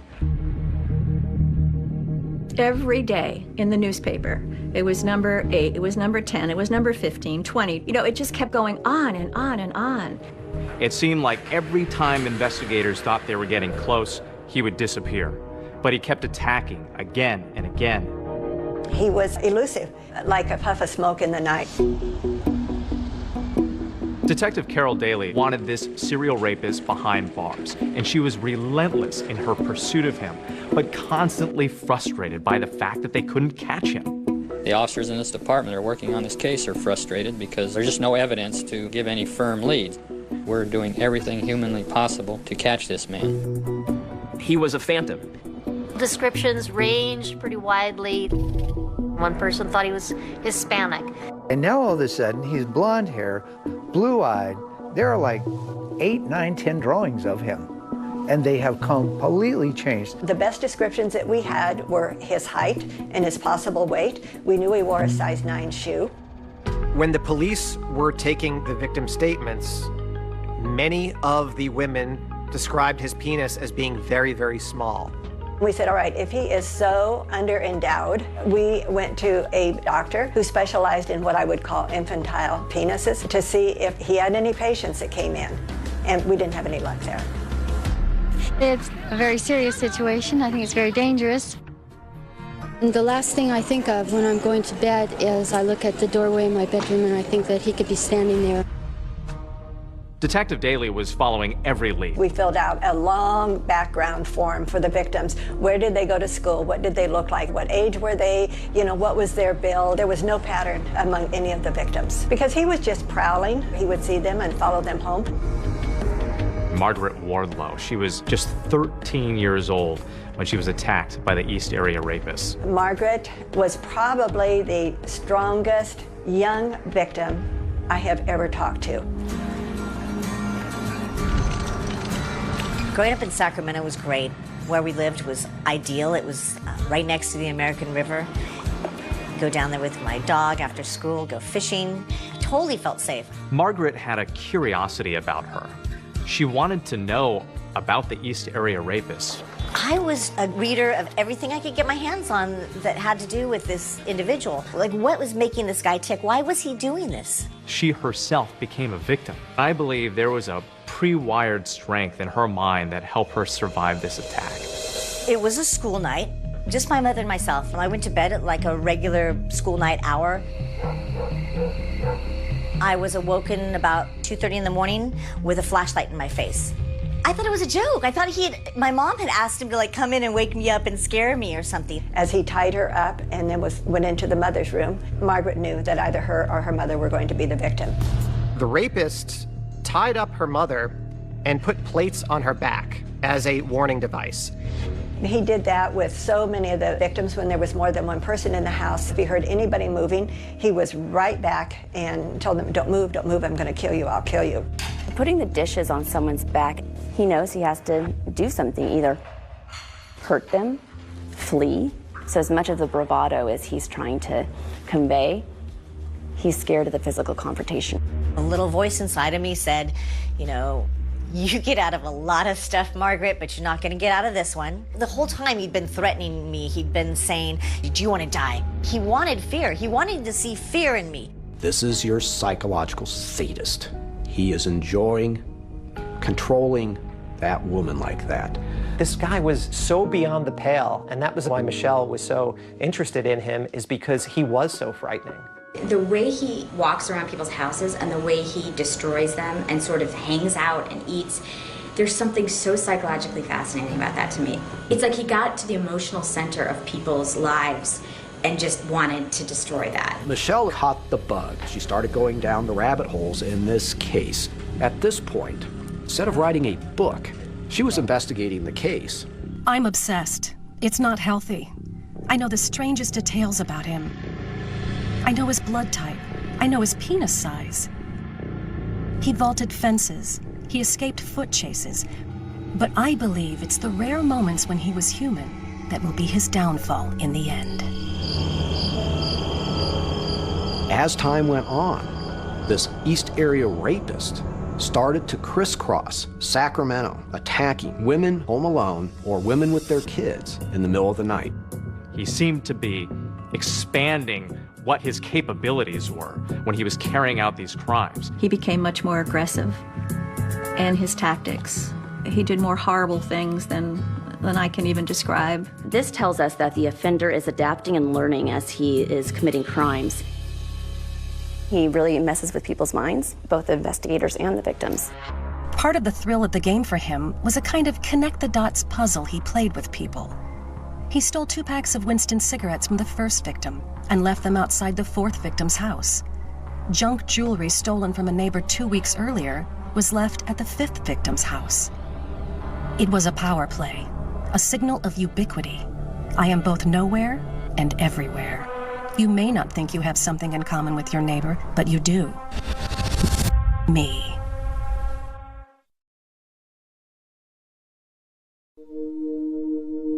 Michelle started as a blogger talking about cases that no one else was paying attention to and trying to get people motivated to look at those cases. The case dragged me under quickly. Curiosity turned to clawing hunger. I was on the hunt, absorbed by a click fever that connected my propulsive tapping with a dopamine rush. I wasn't alone. I found a group of hardcore seekers who congregated on an online message board and exchanged clues and theories on the case. Citizen sleuths, they are ordinary people that go to work, they go home, they put their kids to bed, and then they go on the computer. And they spend hours and hours trying to solve certain crimes. My name is Paul Haynes. I was Michelle McNamara's research collaborator. When I first began learning about the case, there was a specific forum dedicated to the East Area Rapist. It was the most active forum on that website. Paul Haynes was a writer living in Florida, and Michelle recognized that he had a great proclivity for digging into old archives and things. It was a case that a lot of citizen detectives got into because there were so many clues. Earons wasn't a supervillain. He was a man, a guy with habits and traits and preferences that, with enough examination, should shine like Hansel's breadcrumbs in the woods. My name is Kay Gilbraith, and I call myself a researcher. I started seeing patterns emerging to me where I became convinced it was solvable, because all of the crimes had common bonds. He was leaving ligatures at the scene with this particular knot. He would eat food out of the victims' refrigerators. I was spending every waking hour trying to find men who fit the criteria. And it was at that time that I first connected with Michelle. It's a fascinating community. I had been on those boards for a while following the story because everyone had such great information. Michelle's quest was to get this case solved. She just had an abiding curiosity in letting the details lead us to the perpetrator. The East Area Rapist would target not people, but neighborhoods. You can see the proximity of these homes to green belts like drainage ditches and creeks and canals.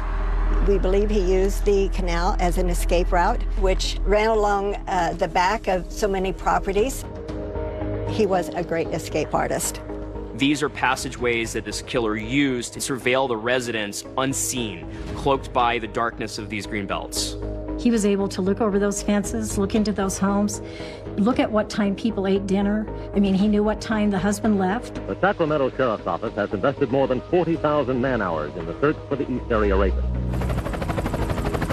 Sacramento would have a helicopter up in the sky, and they all knew it was because they were chasing the East Area Rapist.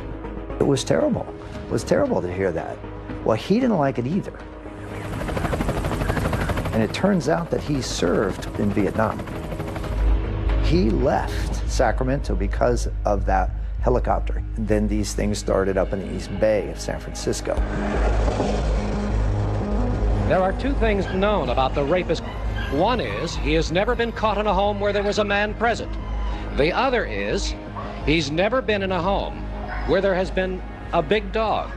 The East Area Rapist worked on challenges. Everything he saw in the paper, if we said he didn't do something, he did it the next time.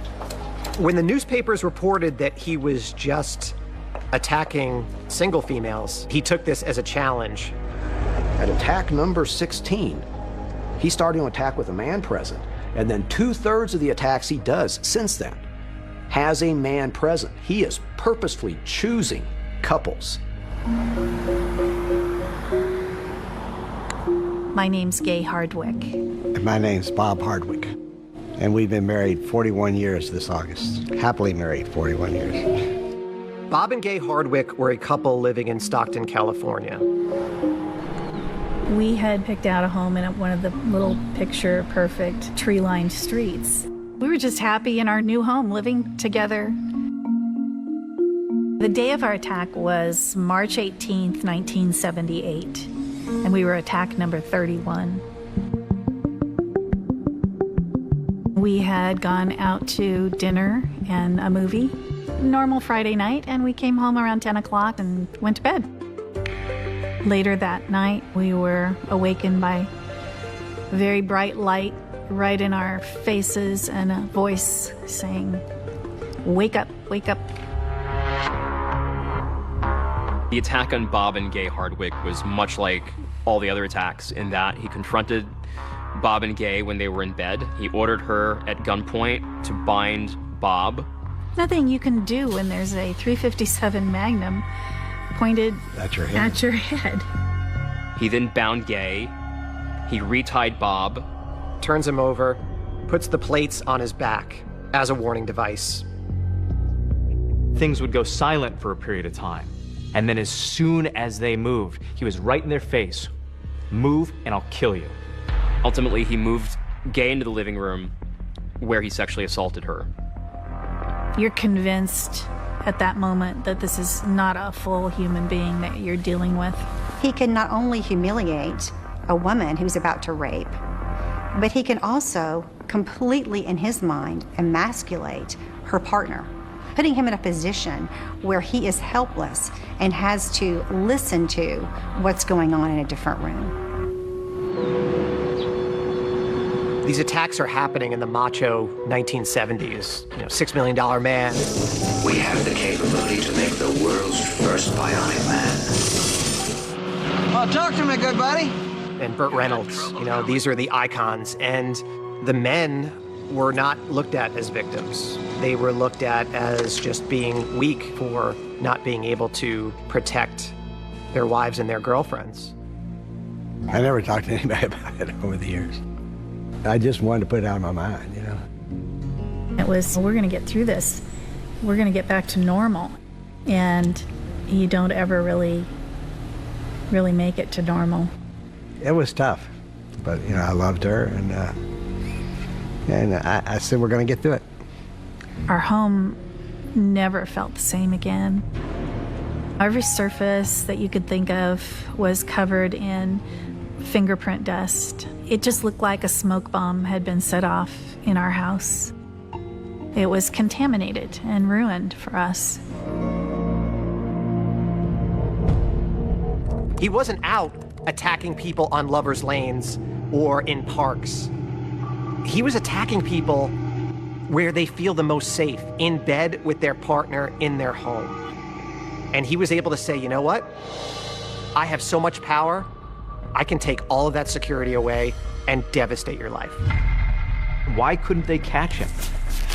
Somehow, he was always one step ahead of law enforcement, and they wondered, could he be one of us?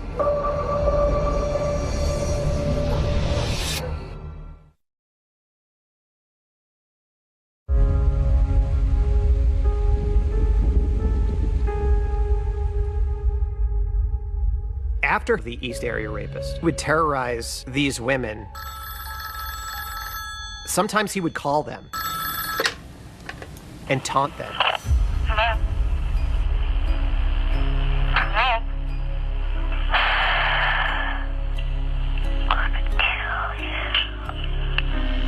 This rapist did not stop with just the assault of that night.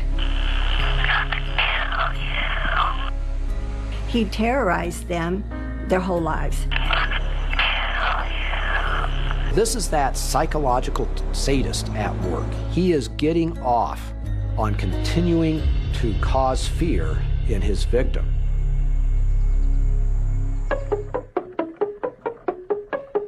I'm Michelle McNamara of TrueCrimeDiary.com. Larry Crompton is a retired lieutenant for the Contra Costa Sheriff's Department. He worked on the Rapist Task Force in the 70s.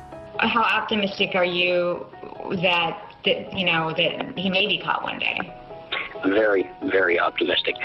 I had worked many crimes while I was on the department, but none of them were really like this. I knew what these people went through, and I knew what the family was going through. I couldn't let it go. And for many years, it was me. What did I miss? What did I do wrong? Why didn't I catch him? Helicopters, roadblocks, citizen patrols taking down plate numbers, hypnotists, psychics, nothing. You were a scent and shoe impressions. Bloodhounds and detectives tracked both. They led away. They led nowhere.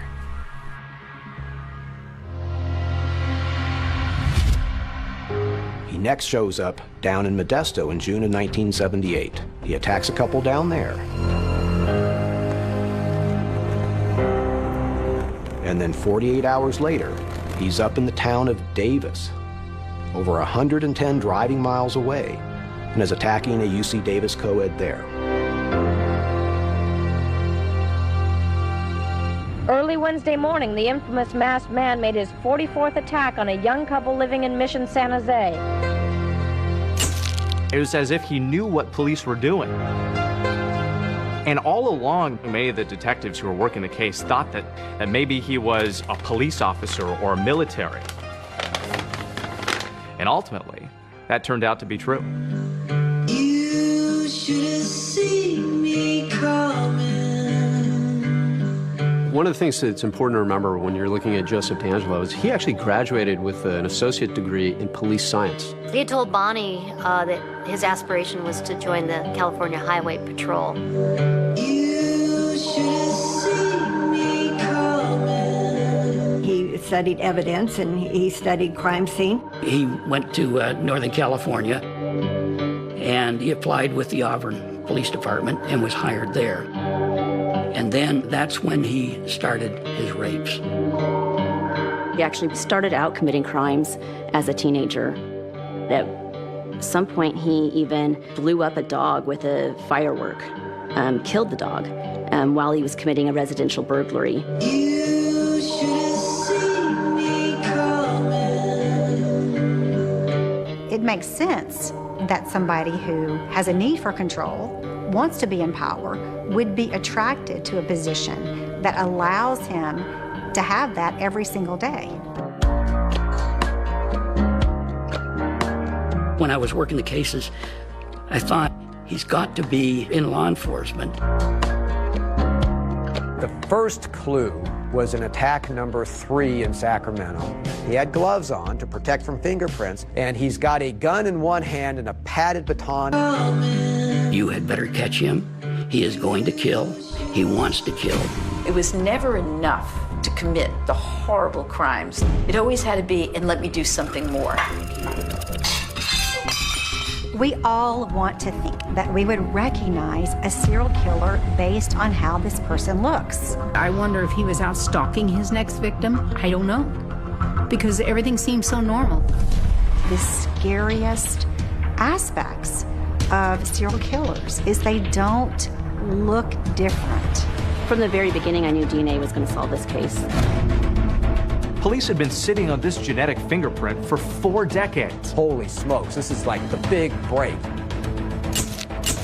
He's been living there under everybody's noses. This is the Golden State Killer? I just want to tell you, buddy, to rot in hell.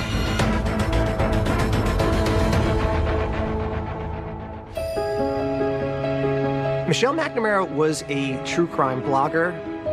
She was a citizen detective and a true crime writer. She was talking to her publisher about writing a book that didn't have an ending. My interest in crime has personal roots. The unsolved murder of a neighbor when I was 14 sparked a fascination with cold cases. What gripped me was the specter of that question mark where the killer's face should be. I need to see his face. He loses his power when we know his face. When I'm puzzling over the details of an unsolved crime, I'm like a rat in a maze given a task.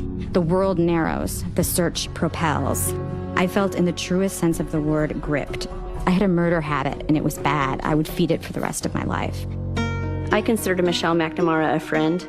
She impacted the Golden State Killer case. One way we were able to keep on investigating the case is to have public interest, to have the online interest, and she helped push that. On a sleepless night last July, I Googled a description of a pair of cufflinks he stole. Then a jolt of recognition. There they were. I bought them immediately. The best thing to do, I knew, was to turn the cufflinks over to an authority on the killer. As soon as I saw those cufflinks, I thought, this is pretty astonishing. I photographed those and sent those to surviving victims because it was potentially a very good lead in the case. Unfortunately, the cufflinks didn't pan out. The victims looked at them and they weren't the cufflinks that were stolen. And she was devastated. I don't know if Michelle was convinced she could solve the case, but I believe that she was convinced she could make a difference and that she wanted to do it for the victims. He forced the woman at knife point to tie up her boyfriend, then he tied her up and raped her. The East Area rapist has struck 40 times in the last 2.5 years, and he hasn't been caught yet. He started inflicting real physical pain on the victims, like punching, giving black eyes. One of the most sadistic things I think that he would do would be to say to them, I'm going to cut off a piece of your wife and bring it back to you. We knew that he was becoming more and more angry. As fear in the community intensified, Detective Carol Daly held regular public forums. One thing I want to emphasize, ladies, is for you not to be polite. If you are going to defend yourself, you injure him enough to incapacitate him in any way that you can. I started working with these cases, and I thought, if I can talk to one of the people that deal with these rapists, maybe I can get into the head of what I'm looking for. Vacaville Medical Center is where they have rapists that have been convicted. The men were asked what they thought was motivating the East Area rapists. The mere fact that he ties his victims up has to have him completely submissive. You can sense the conquest he had. You're not what you think you are, and you won't accept it, so you strike out to prove to them that you are, but in reality you aren't. And until you face that, you're going to keep on going and going. If I'm willing to kill you, the first move you make, you're going to be dead. The doctor told me, you had better catch him. He is going to kill. He wants to kill. He first becomes a burglar, and then he progresses to sexual assault, and then proceeds to escalate to murder. The East Area Rapist disappeared from Northern California in July of 1979. He showed up in Santa Barbara in October of '79, and shortly thereafter, he starts killing. The Pacific Ocean was warming up, an inviting churn of white caps making its way toward soft sand and an endless line of 100-foot palm trees. Golden teenage boys with blank hair and effortless muscles headed for the water with their boards in a gait the locals called the Surfer Bounce. This was Santa Barbara's magic time. Dr. Offerman was an orthopedic surgeon. He had begun dating a psychologist named Alexandra Manning. On the morning of December 30th, 1979, some friends of Robert Offerman's had shown up at his condo for a tennis game. There was no answer at the door. I went in the sliding door and looked around the living room. On the floor, there were Christmas ornaments that had fallen off on the ground. Some bones right by the sliding door, which I thought he would leave it there, so we knew something was wrong. So I took a right towards his bedroom, and that's when I saw Miss Manning on the bed. He was on the floor. Offerman and Manning both were shot and killed. It was the holidays. As authorities processed the crime scene, they stepped around a turkey carcass wrapped in cellophane that had been discarded on the patio. They concluded that at some point the killer had opened the refrigerator and helped himself to Dr. Offerman's leftover Christmas dinner. It was never enough to commit the horrible crimes. It always had to be, and let me do something more. Let me go into your refrigerator and eat your holiday meal. The level of depravity that this man had and the execution of it was despicable and shocking. Larry Crompton, who led the EAR task force in Contra Costa County, reached out to Santa Barbara investigators and told them this sounds like the East Area Rapist that we've been dealing with. When I called Santa Barbara and talked to the lieutenant and said, I heard that you had a double homicide, would like to know about it because we think it's our rapist that is down there. And he said, don't know what you're talking about. Haven't had anything like that. Nope. Law enforcement agencies weren't necessarily as connected as they are now. I think there was still this thought that these are isolated instances throughout California. And that was it. It was so frustrating. I am sure that Larry Crompton called many jurisdictions because he truly believed that the rapist would move on and become a killer. Santa Barbara is an enclave of rich people. You've got Ronald Reagan. You've got people that are worried about their property values. They don't want news about a double murder in a house going wide. Pretty soon it gets off the front page. He gets a taste for not only murdering people, but murdering them after these prolonged, terrifying times in their homes. In 1979, a new and terrifying chapter. He starts a killing spree. 2 double murders in Goleta, the 1 double murder in Ventura, the murder in Irvine, and the double murder in Dana Point. The rampage of violence was brutal and unstoppable. 4 horrible murders within a 6-block radius in a suburban middle-class neighborhood. We knew it was the same person, but we couldn't prove it. Profilers of that day said, I know of no one who does what this offender does. I thought once he started killing, there's no way he can stop, and he's going to continue to do it.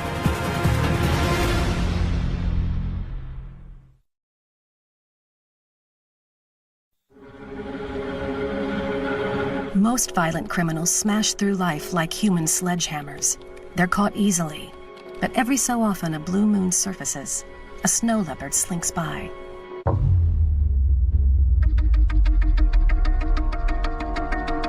After 1981, we don't have an attack for 5 years. Well, I think people slow down in life. You don't have that sort of energy to be prowling. Like, you literally can't be out at 3 a.m., like, running across roofs, because you're not 18 anymore.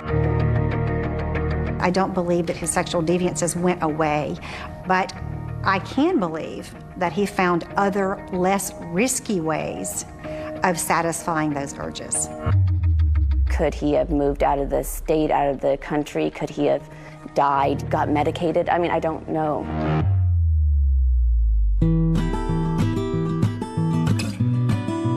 1981, Joe D'Angelo became a father. The first of his 3 daughters was born. The second of his 3 daughters was born in '86. And then his 3rd daughter was born in 1989. He had a wife who was a lawyer. He lived a middle-class existence. He sent all his girls through Montessori schools, and he would take them to their different sports events, the horseback riding, the roller skating. We all want to think that we would recognize a serial killer based on how this person looks. And yet, so often, this is somebody who's living in the community, who knows his neighbors, and I think that is one of the scariest aspects of serial killers, is they don't look different from other people.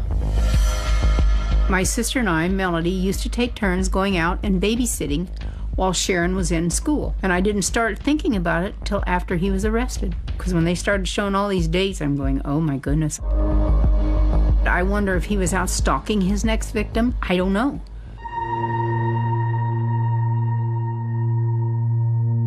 It's been 5 years with no more rapes or murders by Joseph D'Angelo. For some reason, he runs across beautiful 18-year-old Janelle Cruz and can't help himself and kills her. Janelle was kind of a shy girl. She was very pretty, very popular. The brief life of Janelle Cruz was no less tragic than her death. Her biological father was long out of the picture. Her parents had gone to a cruise with her 6-year-old brother, and she was staying at the residence alone. For the first time, left my daughter alone, because that was another thing that I never did, because I was worried that if I was gone, that something might happen. Janelle Cruz had had a friend over to the house and heard noises in the backyard. They got up to inspect that, saw nothing. And sometime that night, Janelle was confronted by an intruder. She was raped, and then she was bludgeoned to death. And I got that telephone call that every mother and any family member is just devastated by. The Janelle case just felt like such an outlier because he had decided to go after couples, and then he had stopped for a really long time, and then he attacks Janelle. And then that seemingly is his last attack. Some think you died or went to prison. Not me. I think you bailed when the world began to change.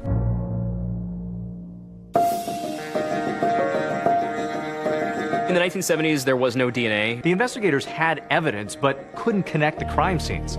They needed the science to catch up. DNA didn't enter the forensic landscape until about 1986, 1987. It would take 15 years for DNA to finally link the Northern California East Area Rapist series with the Southern California homicides, as all being done by one man. I was immediately on the phone to Larry Poole down at Orange County Sheriff's Office, and we're talking about, holy smokes, this is like the big break. But detectives still had no idea who he was. I got a little excited maybe in the first 18 to 24 months, but over the years, I chronicled and logged over 8,700 suspects in the investigation. After 5 years, we got no match, and after 10 years, we got no match, and we just were not getting a hit.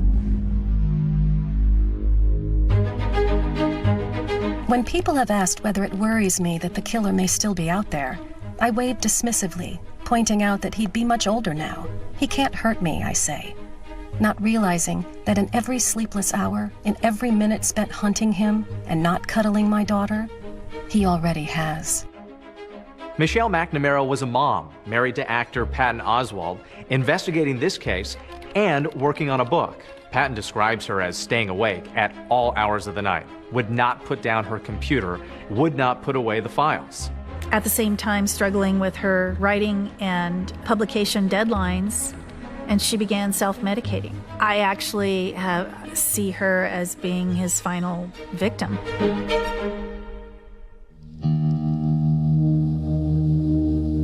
I got an email from a friend of Michelle's, and he told me that Michelle had passed away that morning. I think I went completely numb.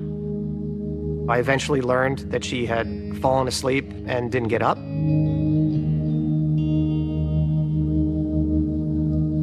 According to the medical examiner's report, Michelle died from a combination of fentanyl, Xanax, and I believe Adderall. And that's when the magnitude of her loss hit me. I immediately thought, what can I do? I can help finish this book.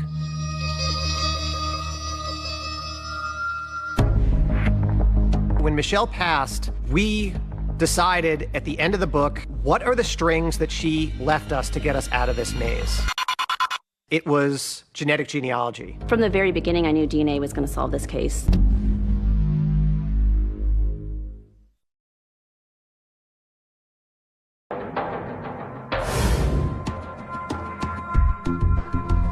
Thousands of pieces of a jigsaw puzzle, and only one person knew what it was supposed to look like. That one person wasn't Michelle. It was the killer himself. It has now been 40 years that one of the most prolific serial killers in American history has managed to elude police. The man known as the Golden State Killer has been linked to 50 rapes and 13 murders. Police are frustrated and running out of leads. I have no path to go on this investigation. None of the tips coming in are anything that I'm excited about, so I'm floundering. When Michelle passed, and me and Paul were working on the book, we talk about what are the strings that she left us to get us out of this maze. And it was genetic genealogy. Forensic genealogy was something that Michelle was excited about, and that seemed like the most viable, direct pathway to this offender's identity. Hi, and welcome to 23andMe.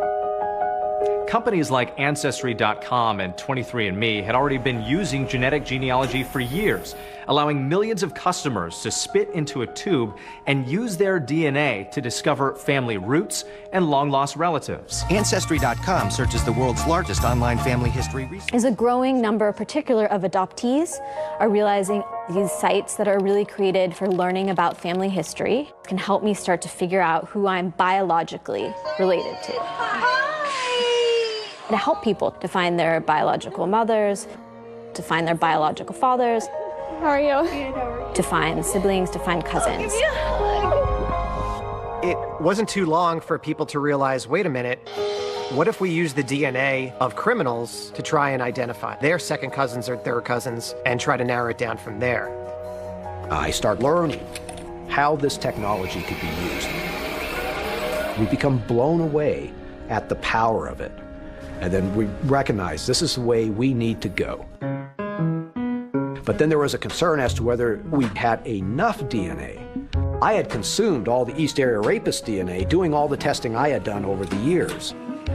And he found a pristine DNA sample going back to the 1980 murder of Lyman and Charlene Smith in Ventura County. A second sexual assault kit in the coroner's office that had never been opened. To my knowledge, there are no other medical examiners who make duplicate rape kits. In March of 1980, Lyman and Charlene Smith were found bludgeoned to death in their bed. It was a horrific scene that I will never forget. Got to arrive at the scene with my little suitcase, a tube rack, dry ice, and a microscope. I always made duplicate kits, and both kits were identical. That turned out to be a gold mine for us because that second kit had sat in the coroner's possession for 38 years untouched. And so these swabs collected from Charlene Smith's body were pristine. Police had been sitting on this genetic fingerprint for 4 decades, waiting for the science to catch up. Genetic genealogy had only been used to solve a criminal case once before by a woman named Barbara Ray Venter. I've always liked puzzles. I used to love playing Clue when I was a kid. What I've discovered is that law enforcement are pretty big gossips. And so they were all sort of talking amongst each other. And apparently Paul was talking to the detective on the other case. And I was like, how did you do that?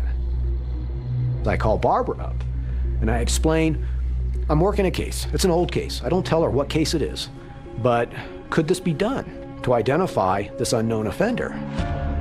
So Paul Holes was able to take that DNA and convert it into a DNA profile, which is basically a number. And he used this no-frills genealogy website called GEDmatch. And I just uploaded the Golden State Killer's profile and allowed the GEDmatch servers to do their magic and produce the list of people that potentially shared some DNA with my offender. We were all logging in several times a day to see if the matches are there. Then all of a sudden, he started connecting to some distant relatives. We're talking third, fourth, fifth cousins. So we immediately knew that we were going to be building a lot of family trees to sort out who he was.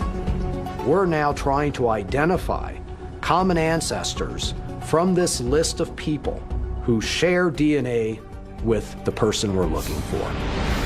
And we end up spending 4 months building family trees. And unlike if you were to upload your DNA to a website and try to build out a family tree from yourself being the beginning point, this is reverse engineering a family tree. So you start with a wide swath of potential relatives, and by a painstaking process of elimination, you start cutting down that pool. Narrow it down, narrow it down, narrow it down. Genealogy testing had indicated that our offender was of European descent. 40% Southern European, and a number of the matches that we had were with people who had Italian surnames. Once it came down to that final pool, that's when the real detective work began. You had to hit public records. Things like marriage certificates, birth certificates, grave site markings. So now we only had 6 men on the list.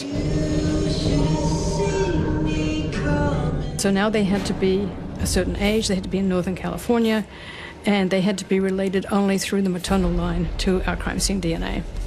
And at that point, we then had one other piece of information that we hadn't applied yet, and that was eye color.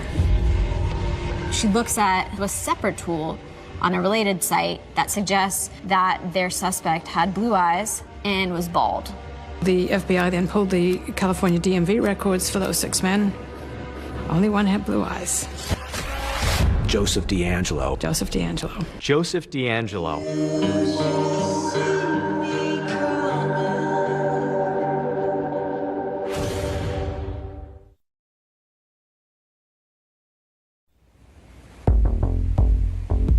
After 4 decades and countless hours of detective work, it's an emerging technology, genetic genealogy, that finally gives investigators their strongest lead yet, a name. Who is this guy? I need to start drilling down on him, and I'm now within a couple of weeks of retiring. So I'm trying to find out as much as possible, as fast as possible, about Joe DeAngelo. He's not in any of the criminal databases, so police start putting together a case to either eliminate him or prove he is in fact the man they're looking for. Physically, he was within the specs of what we were expecting for the Golden State Killer. Born in 1945, a little bit on the older side, but most certainly within that 1940 to 1960 range. Investigators started zeroing in on Joseph DeAngelo, and they started digging up things about his past. He goes into the Navy. We know he is stationed in San Diego. We know that he spent some time overseas. Joe DeAngelo returned to Sacramento, began working with the Auburn Police Department. He had a nickname on the department. It was Junk Food Joey. He would always have a Coke in his hand, a bag of chips, a candy bar. He really violated people's space all the time, get kind of close to your face and always be touching you. He had been fired from Auburn Police back in 1979. He had been observed shoplifting a can of dog repellent and a hammer from a Citrus Heights drugstore. He was accosted by the clerk. He was subsequently arrested.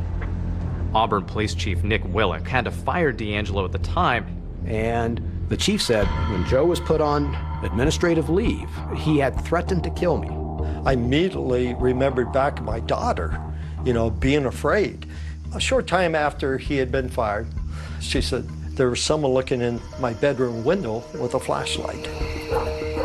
She said he got up and ran outside. That man was gone, but there were shoe impressions all around the perimeter of his house. But there's another huge piece of the puzzle they had been investigating in relation to possible suspects, and that piece also seemingly falls into place in DeAngelo's story, Bonnie. There's a newspaper clip from an Auburn Journal about the engagement, and there's this picture of a young brunette. She's 18 years old. Announcing his engagement in 1970 to a woman named Bonnie Colwell. Remember, Bonnie was one of DeAngelo's early girlfriends who broke off their engagement. So suddenly, Detective Holes and others were like, wait a minute, could this be Bonnie that we remember following early on in the case? And of course, Bonnie was significant due to the victim in attack number 36. While the East Area Rapist is literally raping that victim, he is crying and he's saying, I hate you, Bonnie, over and over. I'm now within days of retiring. It's like, okay, I've got to go boots on the ground on this DeAngelo. More and more things connect and click. You know, right place, right time. Let's go see if this is the guy. I'm now my second to last day at work, and I go, I have to go see this guy, where he's living. And I park on the curb directly opposite from DeAngelo's house. There's a car in the driveway. I'm pretty sure he's home. And I'm sitting there, and I'm wondering, what's the likelihood, really, that this is the Golden State Killer? A day before his retirement, Paul Holes literally has the suspect in his crosshairs. It's been a 24-year hunt, but he uses restraint and turns in his badge the next day. It was a tough decision to drive away from that house that day. I was upset. I was like, you know, I didn't solve this case before I retired. The Sacramento Sheriff's Office picks up where Paul Holes left off. And so what they have to do next is conduct surveillance on Joseph DeAngelo. And what they're waiting for is an opportunity to collect his DNA. And they secretly follow him to a shopping plaza. But Joseph was not smoking, he was not spitting out gum. So what they had to work with was he had a car. They swabbed the door handle. And that gave them something that's called touch DNA. They were able to pick up an initial DNA sample and some fingerprints from his car door. I'm sitting in a Chinese restaurant in Colorado Springs, and my cell phone rings, and it's Lieutenant Kirk Campbell from Sacramento DA's office. You can absolutely not tell anybody about this. And at that moment I go, okay. And he says, the lab is excited about this. It's mixed with DNA from other people, but it looks like it might be a close match.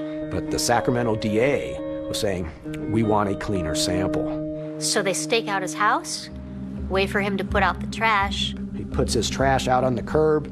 They get a guy that comes and collects the trash. They sneak over and pull tissue out of the trash bin and take that back to the lab. And one of the items out of the trash had a single source male DNA profile that matched 100% the Golden State Killer's DNA profile.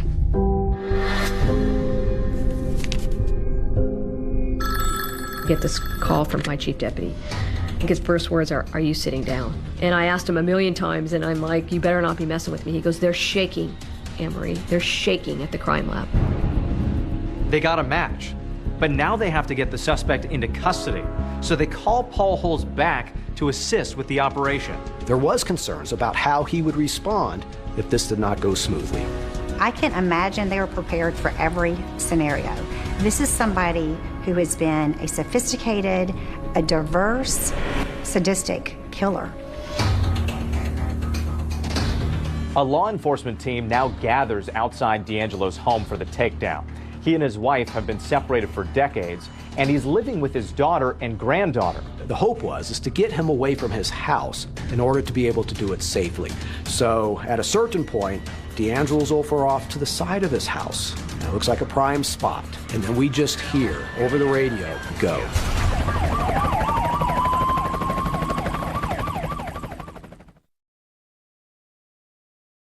You can run on for a long time, run on for a long time. He's been called the East Side Rapist, the Visalia Ransacker, the original Night Stalker. Run on for a long time. and the Golden State Killer. Today, it's our pleasure to call him defendant. Sooner or later, God will cut you down. That bombshell arrest, that former police officer. 72-year-old Joseph James DeAngelo. He's been described as one of the most prolific serial killers that terrorized California for decades. Sooner or later, God will cut you down. The arrest of Joseph DeAngelo dropped like a bomb. All these years, hiding in plain sight. Oh my God, he's living in Sacramento. He's been living there under everybody's noses for all this time. It was stunning. It's a moment when you realize that 40 years of work by a lot of folks to bring some answers to some family members was becoming real. It's just unbelievable. After all these years, they got him. I feel I reverted right back. That part that I was so successful at tucking away in my brain, that door opened. I was shaking. It was hard to process. I know after I got the call, the tears welled up. Thousands of nightmares and thousands of sleepless nights have come to a rest. It was just something that was on my mind for all those years. Want him caught before I die. We could finally put a face and a name to this masked individual that was terrorizing all these communities back in the 70s and 80s.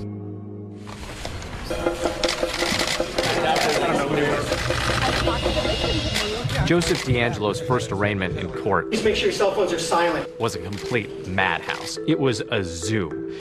In the front rows were family members of victims and victims themselves. We were all super, super nervous. I start sobbing, and I couldn't stop. Joseph James DeAngelo. And then that moment, Joseph DeAngelo, in a red-orange jumpsuit that says prisoner on the back, rolls in a wheelchair, hunched over, his hands handcuffed. This is the Golden State Killer? This old man? And he looks so harmless. And I think that is exactly the impression that he wants to create. Is Joseph James DeAngelo your true and correct legal name? I'm sorry? Yes. You have. At that moment, you could hear gasps. There was something about his voice that clearly brought back years of pain and fear. I thought, this has got to be a big act. In the week prior, he's riding a motorcycle at high speeds. He was walking around just fine. And within a day of his arrest, he's all of a sudden bound to a wheelchair. But then, the jail surveillance camera tells a very different story. He's climbing up on the bunks and getting up on the vents and cleaning things. Doing exercises in the jail cell. He's a master of disguise. He used that during all of his crimes, and he is continuing to use it, but now in a different way. Victims are still processing it. And the big question, why? Why did he do all of this? What really did transpire? Why he became this person, this predator? I think that's the million-dollar question. Mr. DeAngelo would like to make a brief statement.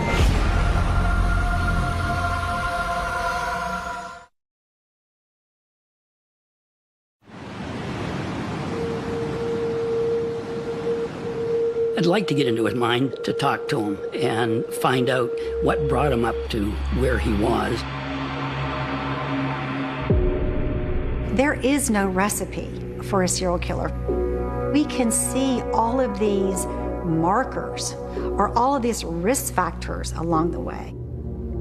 We have a physically abusive dad. And a relative reveals a bombshell in that HBO docuseries I'll Be Gone in the Dark, detailing how Joseph DeAngelo, at the age of 9 or 10, allegedly witnessed his younger sister being sexually assaulted. She was 7 years old. The very thing that happened to my mother is the very thing that my uncle went and did to other women. How sickening is that? It would be so easy for us as forensic psychologists if we could kind of go, a person is abused, and therefore they become this kind of offender. The vast majority of people don't turn into serial rapists and serial killers. So it's hard to feel this sympathy for these offenders or to say that this event made him do it. Bonnie certainly is not responsible for D'Angelo's actions, and the breakup did not cause those actions.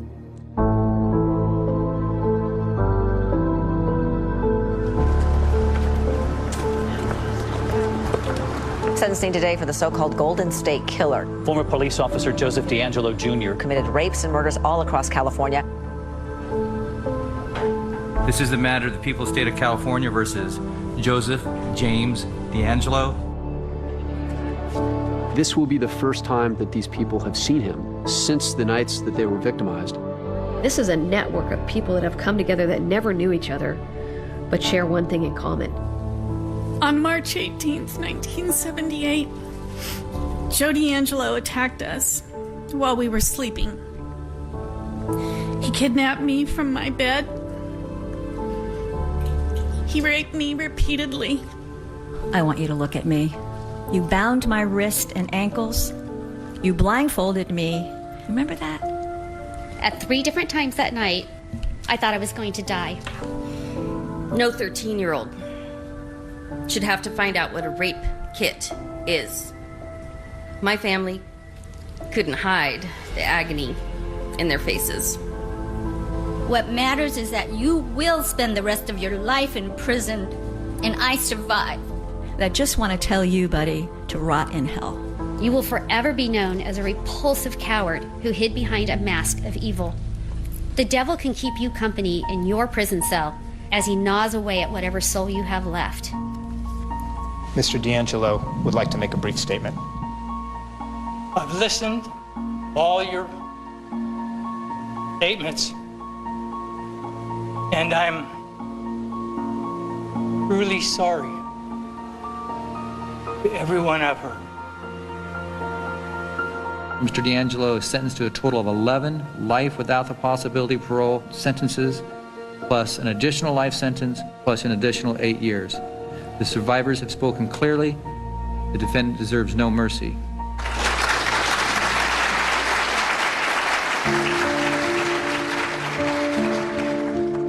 In the end, we may have lost a battle one night, but we've won the war of life. We're nearing the end of a very long journey here. It shows that justice doesn't have a time limit. You can still find answers decades and decades later if you're willing to do the work. Inside Michelle's computer, she had a letter, and it was her